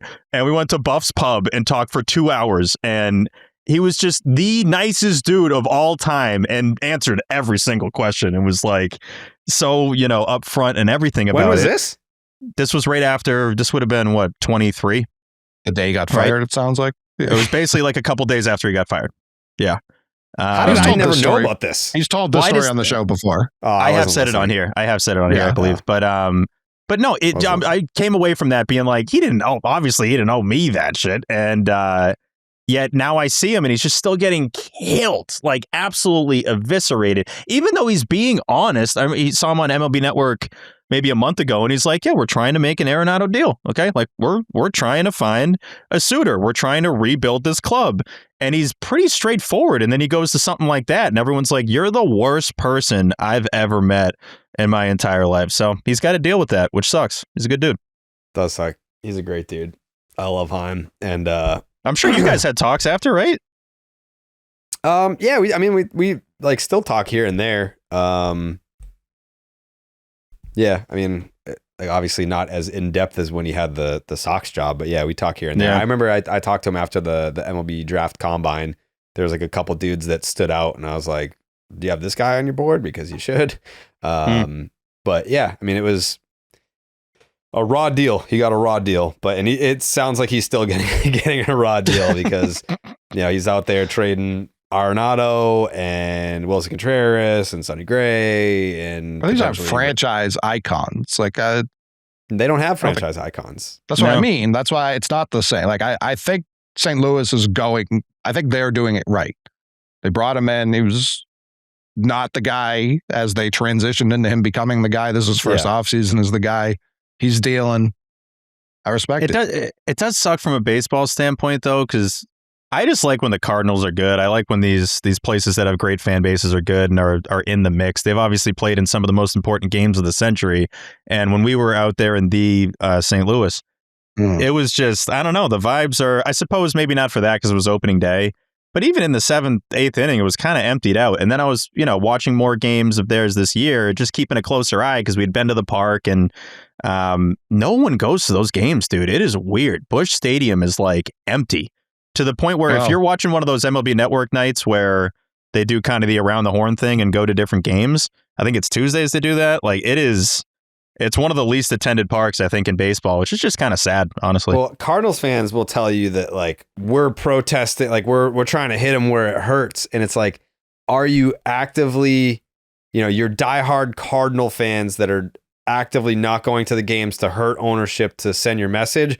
Or are you kind of just like bandwagony and you're not going because they're not good? Like, I think it's disguised as like, we're sending a message, but really it's just like, oh, they suck. All right, I'm going to go watch the Blues, I'm going to stay at home. Yeah. I mean, that city is yeesh. So I get if you don't want to be walking around there, but it's just weird. I've just only known that place, like every version of Busch Stadium, I've only known that to be packed. So it is a little strange to see that. And I hope Chaim can figure it out and turn it around. I'm sure that he will. Fucking idiot. Yeah, it's like it's a very Chaim thing to do, to be like, all right, I'm gonna, like, if you're tasking me with clearing payroll and starting over and building a winner that's gonna be a contender year over year, then I got to do it my way, and it's gonna be ugly in the beginning. And I don't know, maybe St. Louis is a better spot for that than Boston was. Like Boston, it's like if you don't win for 1 year, like you're fucking fired. They can't do that now because, maybe they could. I was going to say you can't do that now because what's the next GM is going to be like Coley, but it's like maybe that's a good thing. Yeah, I'd be down. I would be ecstatic. Other MLB owners or GMs would hate me so much. I'd be calling them to make deals every day. Every day. I was like, they'd hate you so much. Is that much different than the current setup we have right now? I don't know. But it's like this guy wants to talk too much, and he's offering way too much. Like he needs to relax. It's like the GM's at dinner. He's like, shit, it's the McMahon. I got to take this. Hello. It's like, I want to make a deal. It's like, wait a second. So it's like Coley would be trading like a minor leaguer for a minor leaguer just to feel the rush, Yes. Like, do we really make the organization better? No, but we made a deal, and I fucking love deals. The best part too is like he would give you that Stevie Cohen vibe, and I know Cohen's an owner, but still he'd be on Twitter. So like Coley would be like, deals, we're making deals. Like that. that would be the tweet, but you're literally on the phone making deals. He's just tweeting eyeball emojis at like 3 a.m. He's a fuck with people. Tagging the other team. Oh man. Deals. Because that's probably, McMahon's obviously a great presence on Twitter. That's probably one of your more common ones, is like, could go for some of those deals. Yeah, now, if you're the guy doing the deals, like, oh my God, forget about it. It's been a brutal offseason for me requesting deals because I'll do it and then like paralysis trade deal, or whatever the fuck Jake Bennett is. Like that's what's happened. I tweeted deals the other day. Kyle Tucker's a Dodger. It's very dangerous this offseason to be tweeting asking for deals. Yeah, it is true. Yeah, I do love the idea that 2 a.m. like, I'll make a deal right now. Like watch me. You think I won't deal right now? I can deal. I've got you up at Cardinals. I've got all 30 GMs in a group text. I'm just like, deals. Thumbs up if you're trying to deals. We'll take this offline. Fellas trying to deal right now. Just do a group FaceTime. Just meaningless trades too. Not all of them, but some of them are just like, why the fuck would you? Who cares? Like from. Sending a guy from like Salem over to fucking bumfuck Missouri. It's like, okay. Good deal. I'm just fucking with people's lives. Like, no, you're over there now. Yeah. And you're specifically doing it when Tyler can't tweet about when he's definitely sleeping. You're like, you're not going to be the first one to aggregate this. Let me tell you. First move I got, blocking his number. I don't need to hear any fips about the guys I'm wheeling and dealing. Yeah. Imagine being like a 19-year-old kid and you get traded to the Red Sox. You're like, fuck, now I belong to the McMahon. Oh, shit. Damn it. It's like I can never buy a house now. No, as long as I'm a part of this organization, I have to rent. When you can get traded and it has nothing to do with your talent, it's just Coley's board. Like, that is scary. It's tough. No, it's tough. Like, I just hate the shallow dicking that goes on where it's like, oh, we've been talking about this deal for months. It's like, what the fuck do you mean, man? What do you mean you've been talking about this deal for months? If we don't have a deal by Friday, I'm never talking to you again. I promise you. I will stop calling you. Yeah, Coley's just going to be like the toxic GM where he like blocks another GM's number. And it's like, I didn't mean it, McMahon. Come on, can you unblock me? It's like, no. I know you'll get fired. I'll call the next guy. Maybe he's more serious about this job we got going on. Yeah, I'm advocating for your firing right now with the league. You know what I do on a serious? Actually, no, that was all serious. That's exactly what's going to happen. Coley's going to be the next GM of the Red Sox. How is it deal like outside of the obvious? You sign the contract and all that because Passan's record is so legit. I can't remember the last time he's messed up. How do they know when a deal's done? Is it just like deal? Like do they? What's confirming a deal is done verbally? How do you do that? Yeah. I guess that works with us. It's like that's not good enough. Yeah, because it's when that happens. That's probably when his source hits him up, and then he's like breaking, and he does make sure he says finalizing, so it's not like technically done. But I've always wondered that, like, how do they on the phone actually confirm a deal is done? As and deal, like you have to say it at the same time. It's gotta be that the agent tells the reporter that like my client has been agreed by the team that he's being traded. Because just verbal stuff gets dicey though, is all I'm saying, until you actually that's why like how many trades get tweeted about that don't end up happening. Like that's rare. Not often. Like you got to figure at some point where it's like, hey, I'm calling this guy to let him know he's been traded, and then the other team's like, actually, you know what? Fuck it, because like we didn't sign anything. Like, I can go back on a deal if I want. It's bad karma. Yeah, I mean, a lot of these guys are lawyers, or like the guy sitting next to him is a lawyer. Verbal contracts are like super binding. So once it's agreed upon, like I know you have to call the league and do all that, but I don't know how late you are able to back out. Like teams would never trade with you again if you were doing that shit. That is true. Yeah, that's the downside is like, okay, well that's it for the rest of this franchise's history. Like you just wouldn't do that. Are these recorded then? Do you think these calls are recorded? No. I don't think you can. Well, I know for the draft, you both simultaneously have to call like a league representative, and they are like the arbiter of the deal. Like they do like a 3-way call. Basically, yeah. It's like deal, and then you can just this is how we have it. This is how we have it. Do these match up? Because that's like sometimes too. It'll be it's happened pretty fucking recently, where they were like, we want that guy, and it was like D Garcia, like D period, and then they got like the wrong one, and it was like, well, fuck. Oh, it was the NFL draft. There were 2 like Byron Youngs in the same draft, and the team that took the first one took the wrong one. Yeah, that did happen. Well, Jared, you know about that. Yeah, D Garcia, yeah. D Young, yep. So yeah, you got to be like, are you sure these are both sides have the same deal, basically? And then the guy in the middle goes, okay, it's been submitted to the league. I would be interested. I want to learn. I want to learn more about that. Maybe we can just wait until Coley's the GM and we can just ask him, and we'll figure it out that way. Yeah, I mean, I told the story a million times about the Manny trade, where I was in the front office the day that it happened, and it was after 4 p.m. The deadline had passed, and Larry was walking down the hallway on his cell phone, and he was like, well, we need to get that in writing, John.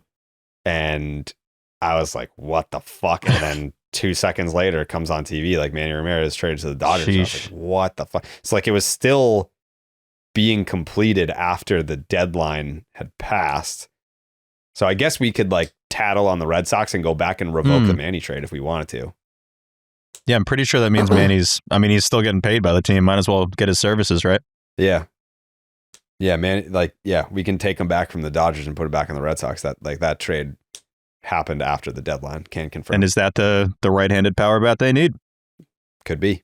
I mean, he's still. And could that then reset his eligibility on the Hall of Fame ballot? He gets 10 more years because he just goes back to baseball. Yeah. That is, yeah. I knew he wasn't going to get in, but like part of me was sad to see that, you know, not that like, I'm not sad to see that he didn't get in, but there is that moment like when he comes off the ballot where you're just like, ah. Yeah. It was pretty inevitable from how that was going, how those percentages were showing up every year. But yeah, and that's where people draw the line. It's like, all right, like we'll let guys in that we know we're juicing before testing was implemented. It's like, all right, you're clearly a steroid guy, but it wasn't technically against the rules. It was against the law, but it wasn't against the rules of the league.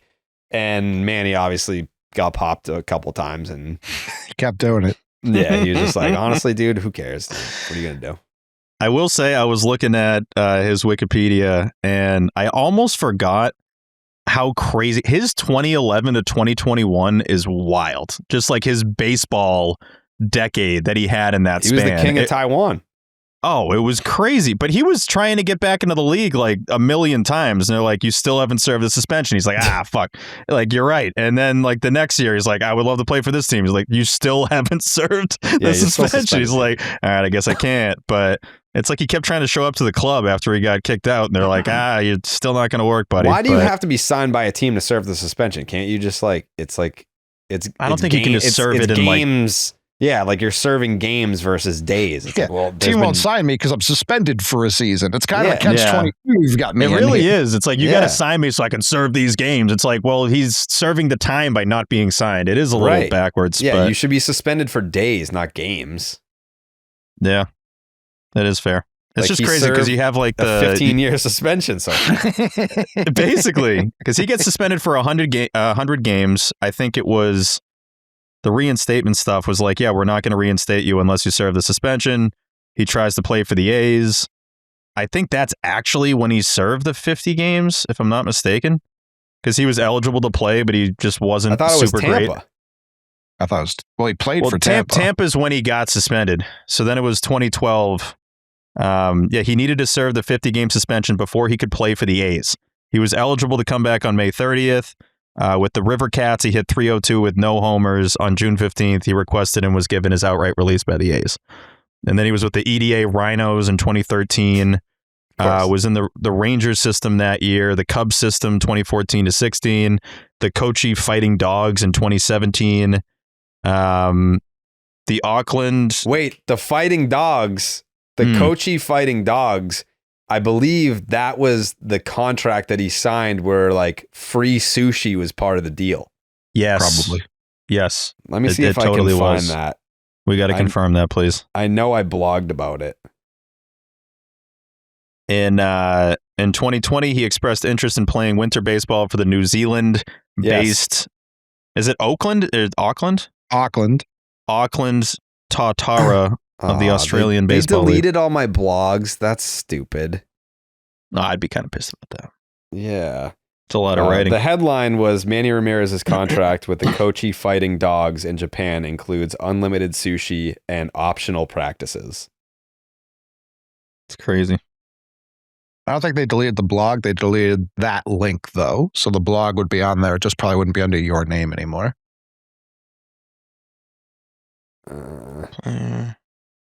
Let's see. There for the Sydney Blue Sox. I can't imagine there's many blogs about the Cotiyo Fighting Dogs. No. Well, Donnie might have had a bunch. Let's see. Did Manny get a ring in 16?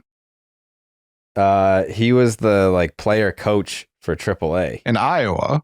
Yeah, but part of his contract stated you cannot under any circumstances get promoted to the big league roster, no matter what. Like you could be hitting 1,000 and you can't get called up to the big leagues. Did you know that? Nothing would have been better. I would have been I already wanted to see the Cubs win that, but if Manny and Schwarber were hitting back to back. Yeah. Yeah, the search function on here is not great. Like I typed in Coachy fighting dogs and it's like raw dogging at famous Eddie's hot dogs. Like it's just like, yo, you want dogs? We got dogs. We got Why that don't for you you. search Manny Ramirez? I mean, let's see. It's it's a barely functioning website, and you should know that by now. I know. I want to say, like, yeah, I think that they scrubbed every blog I've ever written. It's possible. That's disappointing. Let's bring Manny back. Bring him back to the Red Sox. We'll be good.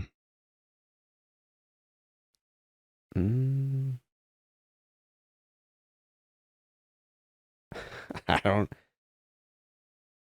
Where the hell is this blog? I think all my blogs are gone. They might be Gonza. Sad. Some good stuff on there that's gone forever.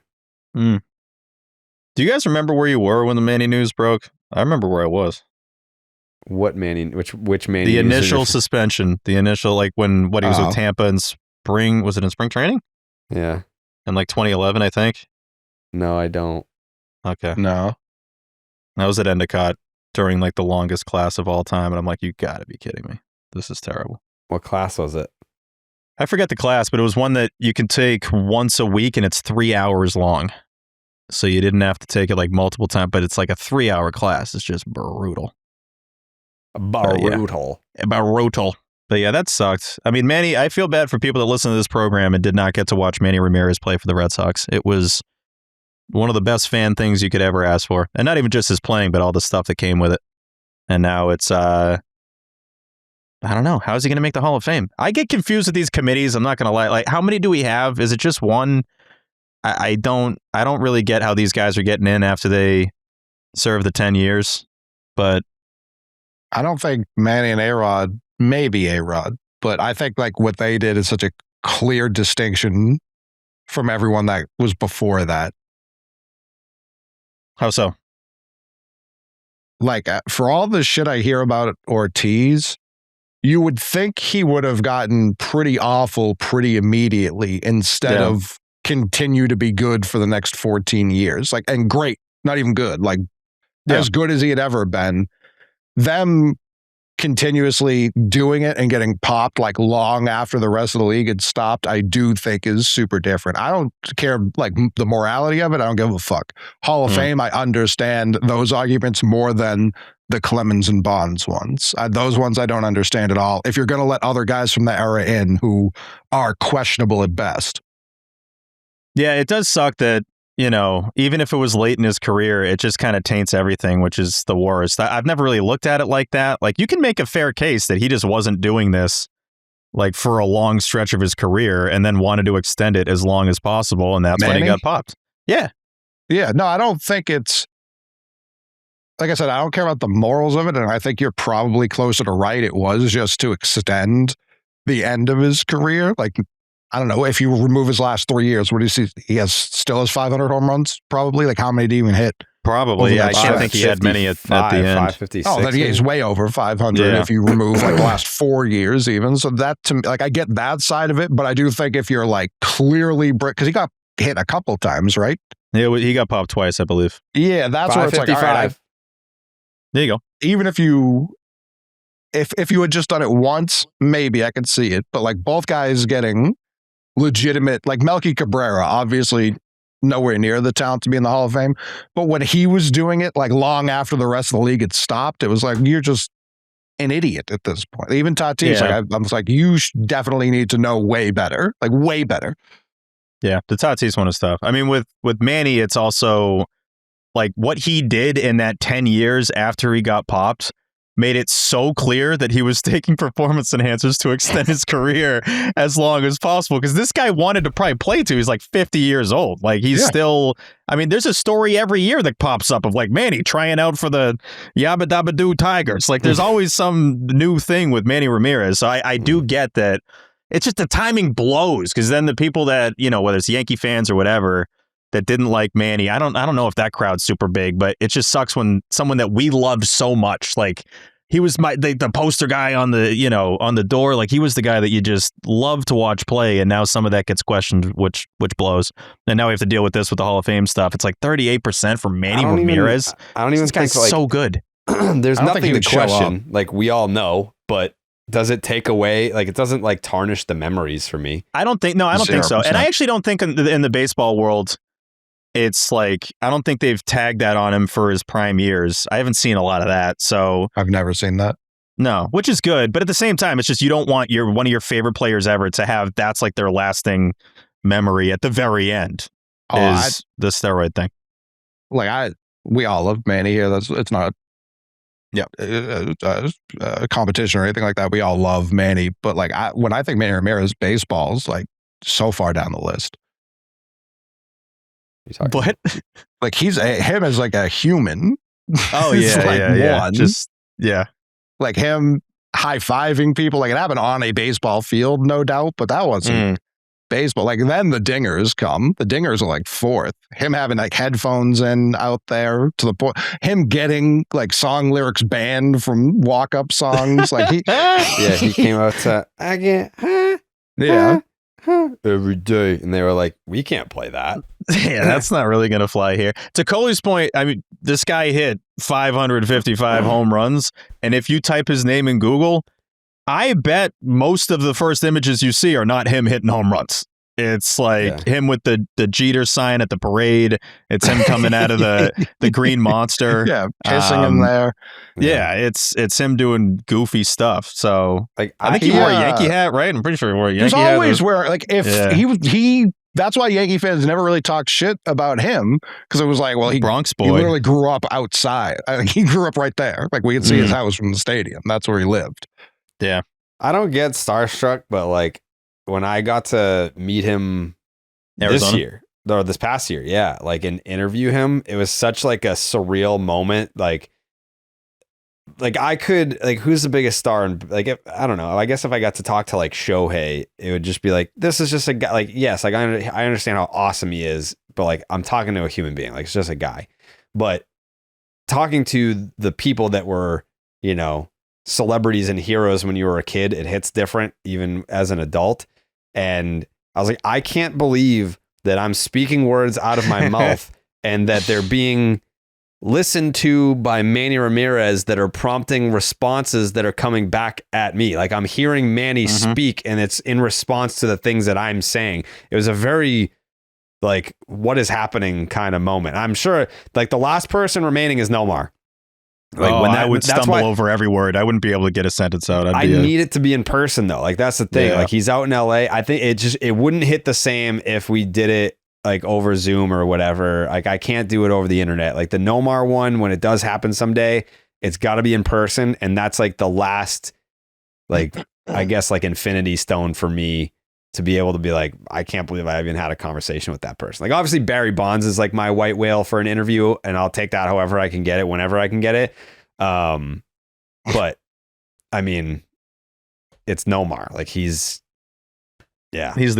He's the guy.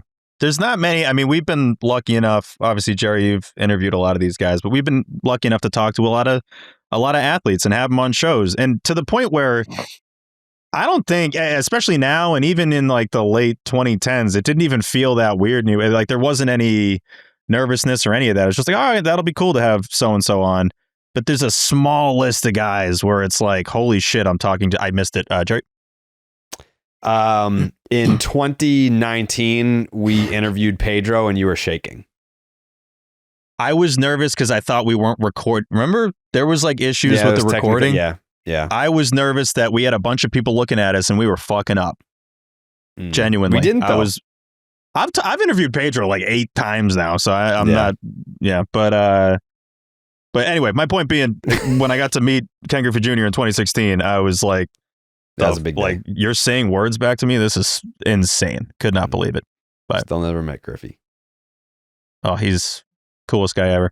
I don't think he wants to meet a lot of people, so I kept that very brief. He's not really a social cat by any means, but I love how much he's still around the game. I will say that. There's a version of Griffey with kind of how introverted he is that wouldn't want to still be around the game this much, but I think he understands how much he matters to baseball, that he still is really, in the game. I just got a Ken Griffey Jr.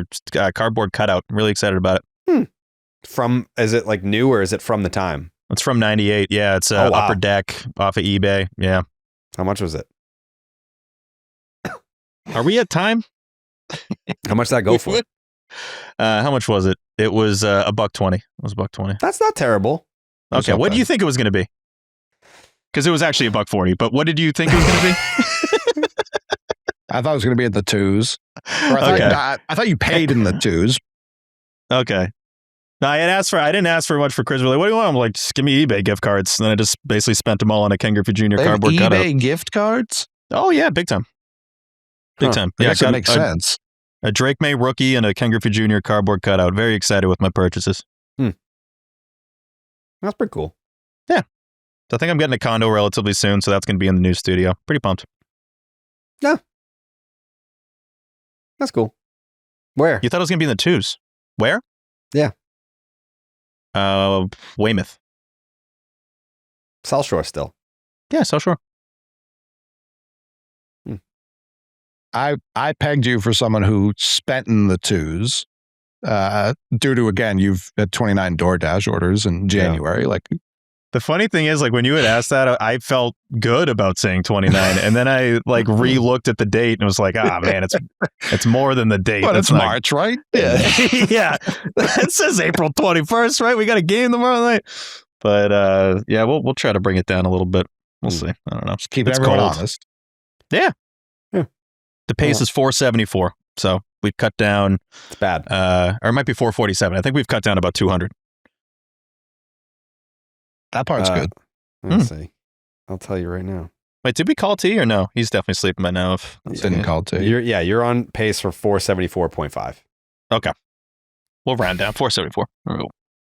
We'll round down 447.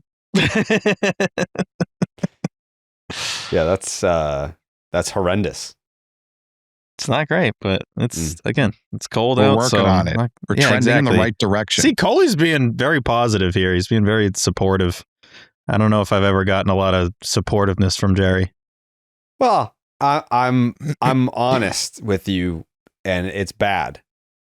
I know it's not good, but that's all we need. What else we got? Coley's encouraging you because it's trending down, and I guess that's where you want to be.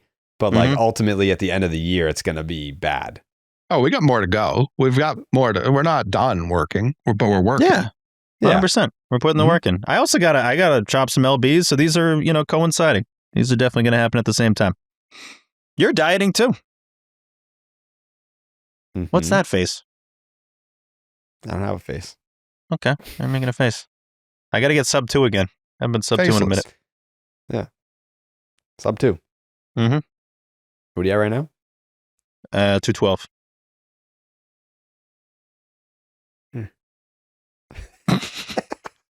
The hell? You think 13 pounds is impossible to cut off? I mean, with fucking Stevie daily doubles over there, I don't know. I would love to be doing daily doubles instead of double dashes, but yeah. We'll see. I don't remember the last time I saw a sub 2. I've never been 2. You've never been over 2? No, that's what I'm trying to get to. Actually, yeah. When the hell would you have been over 2? Yeah. That wouldn't have happened. But you're 7 feet tall, Coley. So it's like, what? No, I get it.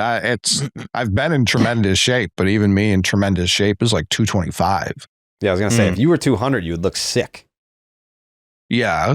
When I was, the lowest I can remember being was sophomore or junior year of college. I was 204. Skinny as a bitch. Ton of drugs like that. That was why. I was down. I was still mop you. No, I would have folded you like a fucking beach chair. You were like 115 at the same time. What year are we talking about? Like 09? I was 130 pounds, yeah. Yeah, you... I would have snapped you like a twig. I would have bit you, though. You couldn't... I don't even know. I would have just... From fold you like a beach chair, I'll bite the shit out of you. I'll bite the fucking shit out of your thighs. I was... Because imagine if you had been carrying around like a 70-pound weight vest always, and then you just took it off one day. That's what I essentially did. I was I couldn't believe how fast I was. Couldn't believe it. Yeah, I remember, like, obviously, like when I played high school baseball, I was 113 pounds. But then when I got to like 175 for the first time in like probably 2012, maybe, I remember going down to the field being like, I can't wait to take BP and see how far I hit balls now that I'm fucking huge, and like running around the outfield. I bet you I have explosive speed now because I'm so big and strong. It was literally like running around with a weighted vest on. I was like, I bet. like that is not how that works. No, you didn't know you could lift legs until 2021 too. So I can't imagine how. 2025, really? Well, no, you started in 25. You didn't even know it was an option until 21. Yeah, I discovered that it was, possible, and then waited about half a decade to make a move on it. Waited till after the World Series. But hey, I mean, progress is being made, and look the fuck out for 2026. Jerry Tree Trunks. On P. I think the collective lowest weight the three of us have had since we've been on Section 10 was in 2019, the TC episode at Fenway Park. I remember seeing that pic at your house, Jerry. And I was like, oh, that's different versions of us. Definitely. I got to get back to 2019, Steve. Like, that guy definitely did not have 649. So I was in unbelievable. I think I was like 225. I was hitting the gym heavy in 19, so I was in good shape in 19. All right, we got to run it back to 19. Here we go. A fucking mess in 2019. I probably went all the way down to like maybe 153 in 2019. Sheesh. Yeah, it was bad. That was wasting away that year. Had the beer going. Steve talked about posting the 2016 thing. What was with all the sweaters, Jerry? I saw your comment. Yeah, I'd like you to address it head on. Yeah, so like, here's the thing. Sweater vests. It's like even hot out, you still wear sweater. Yeah, so here's the thing with the sweater. So 2015, that was my first and only year of having like a real job. Like I worked like an office job. And I was and then 2016 was my first year full time at Barstool. So I was like, I bought all these like office sweaters and attire for work, but now I don't work in an office anymore. So like I'm going out. Like this is like my first time like kind of like going out regularly. Like I guess I'll just wear my fucking sweaters to the bar. Like where else am I gonna wear this now? So like every time I went out, I was like, sweater vest, sweater, Yeah, sweater it was weather. like sweater button up shirt, sweater vest, button up shirt, sweater over the button up. Yeah. So funny. I don't know that there was many pictures of me in 2016. Like once like the temperature went under 63, I think I was sweatered up. That was, I mean, it was eye-opening seeing some of those pics from back then. Part of me was like, were we just all douchebags? Like, I look at some of these photos and we're all just like, I'm like making dumbass faces. The one at Winter Weekend is hilarious. We're always just kind of mean mugging there. That was our first Winter Weekend, I think. It was. Yes, it was. That was at the start of 2016. I think there was me, you, and Pete, and we had to share a room, right? Yep, Pete slept in a chair.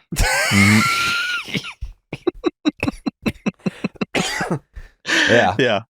I think we slept in the same bed. If I'm not mistaken. Me and you shared a bed. Pete slept on a fucking armchair, and we couldn't afford a hotel that was on property. We had to like drive. It was a blizzard. It was a blizzard. Yeah, like 2 miles down the road in a blizzard to get to our shitty hotel because we couldn't even stay at Foxwoods or afford our own rooms. Yeah. But no, fun times for sure. I think that's around when I started doing the promos. So I look at some of those promos and I'm like, oh, this editing is so bad. But it's of the time, though. It is of the time, yeah. No one else was doing better. It is true, yeah. They were compared to, I mean, especially at Barstool, I don't think anyone was doing like promo videos. So we were no probably one else the first. had a podcast besides like Kevin. Well, KFC, yeah. So Steve was doing those too. Exactly. So I feel like I was the only one that was doing any of that stuff. I mean, compared to the other promos, they're pretty good. Yeah, those were great. It's like those were mine, but they were really good. I almost forgot about that Hanley and Rusney pick that we took at Winter Weekend. I forgot which that was funny. Met Rusney. I had no recollection of that. I think the picture made it seem like we were with them for longer, but I just remember because these guys, as you remember with the early ones, Jared, they were just roaming around. Like the Red Sox players were just, they might as well have been Red Sox fans walking around Foxwoods. That picture of us, and I think Vasquez is there, and it's Rusney and Hanley. Either 10 minutes before or 10 minutes after that picture was taken, Hanley offered me a condom. That I don't remember that at all. And not even in a drunk way. I just don't remember that at any point. Mm-hmm. But yeah, Hanley took the pic. Hanley took the picture. Like, if you see, like he has his arm reaching out because I think I was just gonna, because he was funny. He was at the tables, and I might have been trying to just like take a picture of Hanley, just being like, "This is hilarious. Hanley's out here having fun with everybody else." And he goes, bro, and I was like, fuck, did I just like fuck up trying to take this? And he's like, get in, like you guys get in, like get in the picture. And so he like brought Rusney over, and our Sox Sigs guy there is in the background too, and Brian. Yeah, Brian, that was great. Then we went up to see that private poker game like soon after that. That was awesome. That was the players. That was the year after. Oh, okay. I'm meshing them. I'm meshing 16 and 17. But yeah, that was 17. Okay, right. But I feel like every time we were there, it was a blizzard. It always felt like it was a blizzard every time. Yeah, the 17 Winter Weekend, we somehow ended up in like a private poker room. And the only player that I remember being there was Pedroia. Yeah, stinks. All three. Steve's right. Douchebag city. It's so douchey. I think we did that on purpose. Yeah, it wasn't. This wasn't like we weren't trying to be like, oh, we're cool, but it still is douchey. Yeah. Yeah, just I think I thought it was funnier at the time. We were self-aware. We were self-aware. We were. Yeah. It's that was the first time a player had a shirt. Yeah, the Mayor of Ding Dong City with Travis Shaw. Yeah. We had no recording schedule at all. It was just like, I think we should do one tonight. We feel like it. Fine, I guess we should do one. I think it was either the 16 or the 17 Winter Weekend was when the Red Sox followed me on Twitter. I remember being at Foxwoods and being like, oh shit. That might have been 18. I think that was 18 to start. Might have been 18 or 19, honestly. 19 was crazy because that was obviously coming right off the World Series. Yeah. We signed babies, like literally. That was nuts. I remember it had to have been the 16 Winter Weekend was when I met Porcello for the first time. Yeah. Like we were in like I guess like they got the guys like their own like private like suites, but they were like hangout spots, not places that they were sleeping. It was kind of like a place to like go chill and like get away from the crowds. We ended up at one of those, and I was talking to Porcello, and he was like explaining, how he was injured, but he like pitched through it. He's like, that's why I suck so bad. Like I couldn't lift my arm over my head. And then that's why like when I was going to battle for him against Felger, I was like, he doesn't suck. Like he was hurt. And I was like, he's actually a good pitcher. And then Felger was like, yeah, okay. Like he sucks. And then he ended up winning the Cy Young Award. I remember I have to have those videos somewhere, but definitely do. Yeah. Yeah. I think BJ got us in there. Right. Jeez, that's early BJ. Yeah. Prospect BJ. BJ was the bet. BJ was all about Winter Weekend. BJ, in terms producer. Of the players, yeah, right. He was the producer, but he was like, of one of the guys on the team, he was getting us into everything and being the nicest guy ever.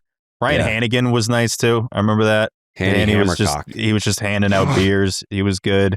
Yep. Yeah, Shrine, right? Is it Shrine? Is that Shrine? Yeah, Shrine. Yeah. So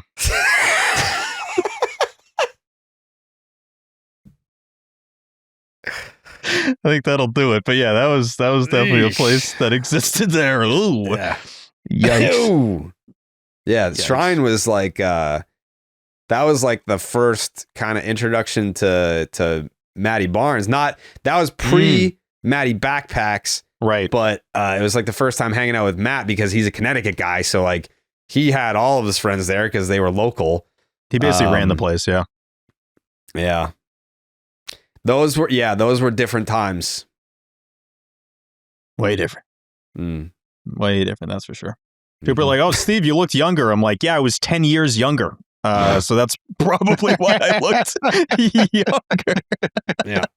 So like a third of my life ago. So yeah.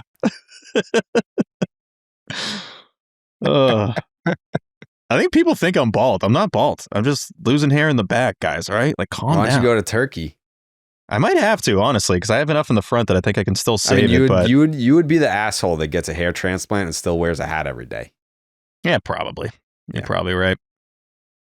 Is what it is. I enjoy wearing the hats. I think that'll do it. Yeah.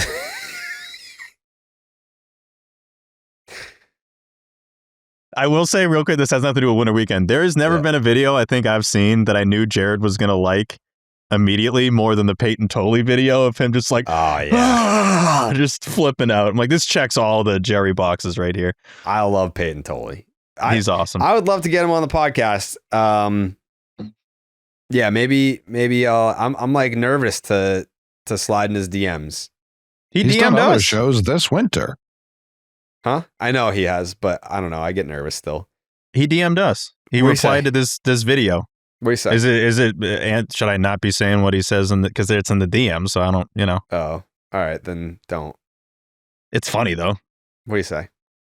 He just replied, "Oh, brother," after being tagged in this video, because I'm sure he looks back at it as like, I look like a psycho in this, but it's like, got to get the blood flowing in the morning. He's awesome. I mean, if you don't like Peyton Tolle, you're the worst person ever, basically. Yeah, he's already a fan favorite. I'm sure that's going to continue to grow. And yeah, I'd like to get him on, but I want to do it soon. Like if we do like a bonus pod on Friday, not everyone can be there. Like I feel like I'm betraying Tyler, who definitely can't be there on a Friday morning. So I don't know. Maybe we'll try to get him on a Wednesday night.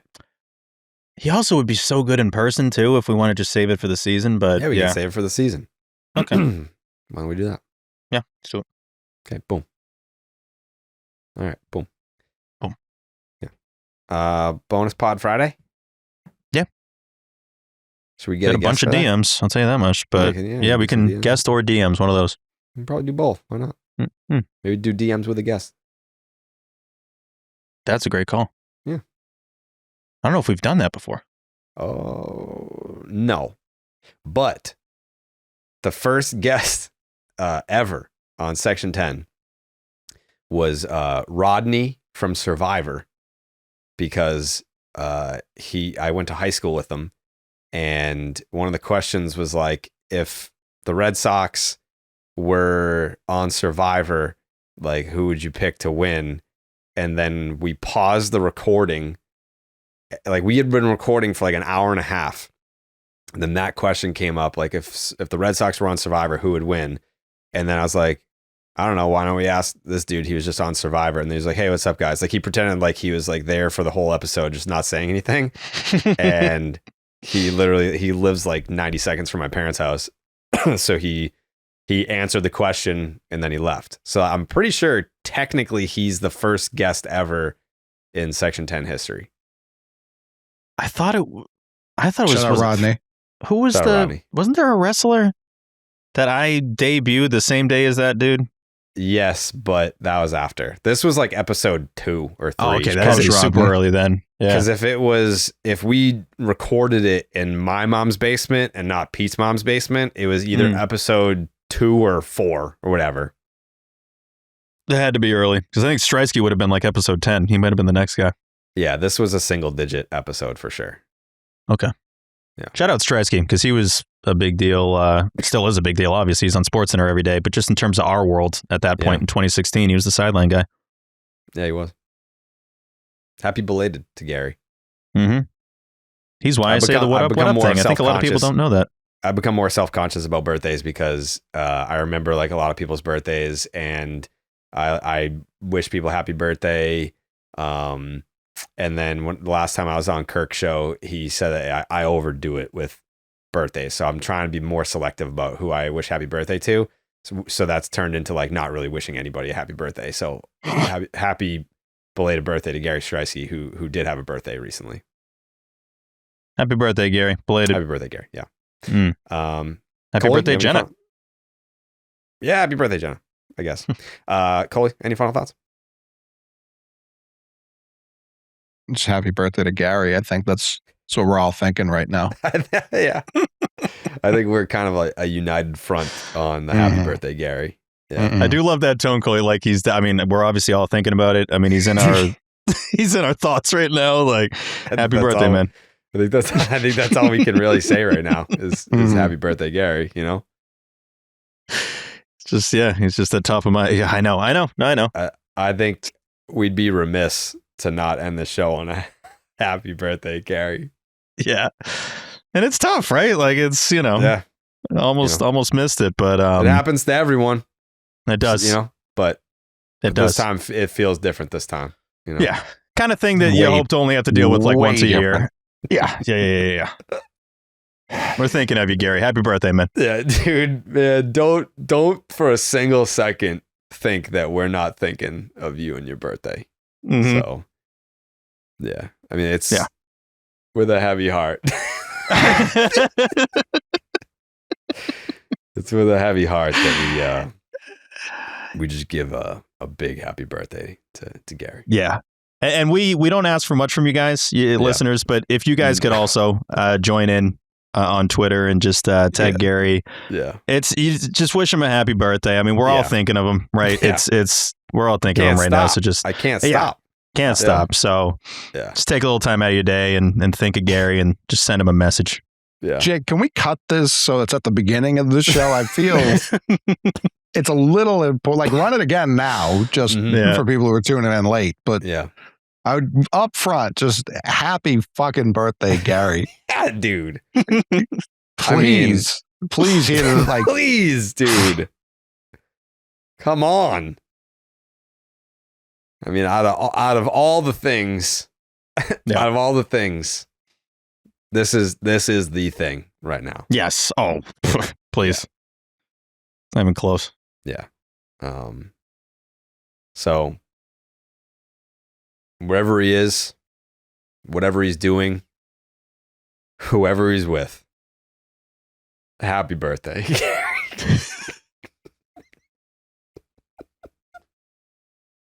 For the love of Christ, have a happy birthday. What a great guy too, right? Oh my God, the best. Doesn't it always happens to the good ones. Yeah. And sometimes you hope it doesn't happen this way, I know. Out of all the ways that it's going to happen. Mm-hmm. This is obviously the way that it went down for him, but fucking hell, man. Happy birthday.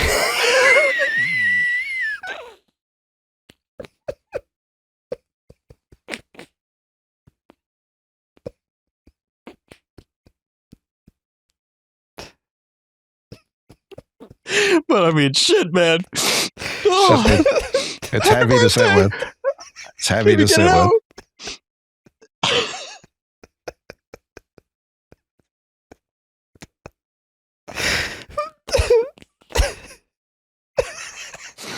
For all the ways for it to happen, it just goes down like this. It's just like, fuck. Yeah, I'm crying for this. I know. It's hard to grasp. It is. It's hard to put into words. Yeah, it's just two words, really. I mean, but it's tough. Yeah, like the only way I know how to say it. I know. Yeah. Fuck.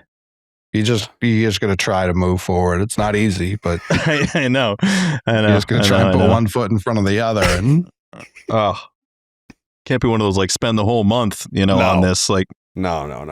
Got to move on. Got to move on. Yeah. Fuck. I mean, such a good guy too. For fuck's sake, man! Happy birthday. Mm-hmm. That's it.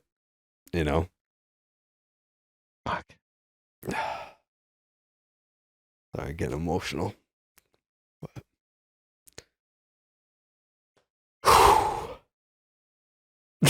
Fuck.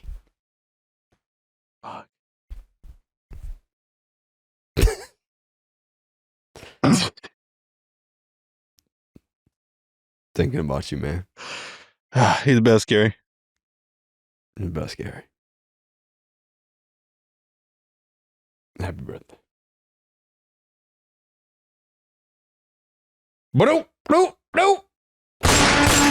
Buenas noches, amigos.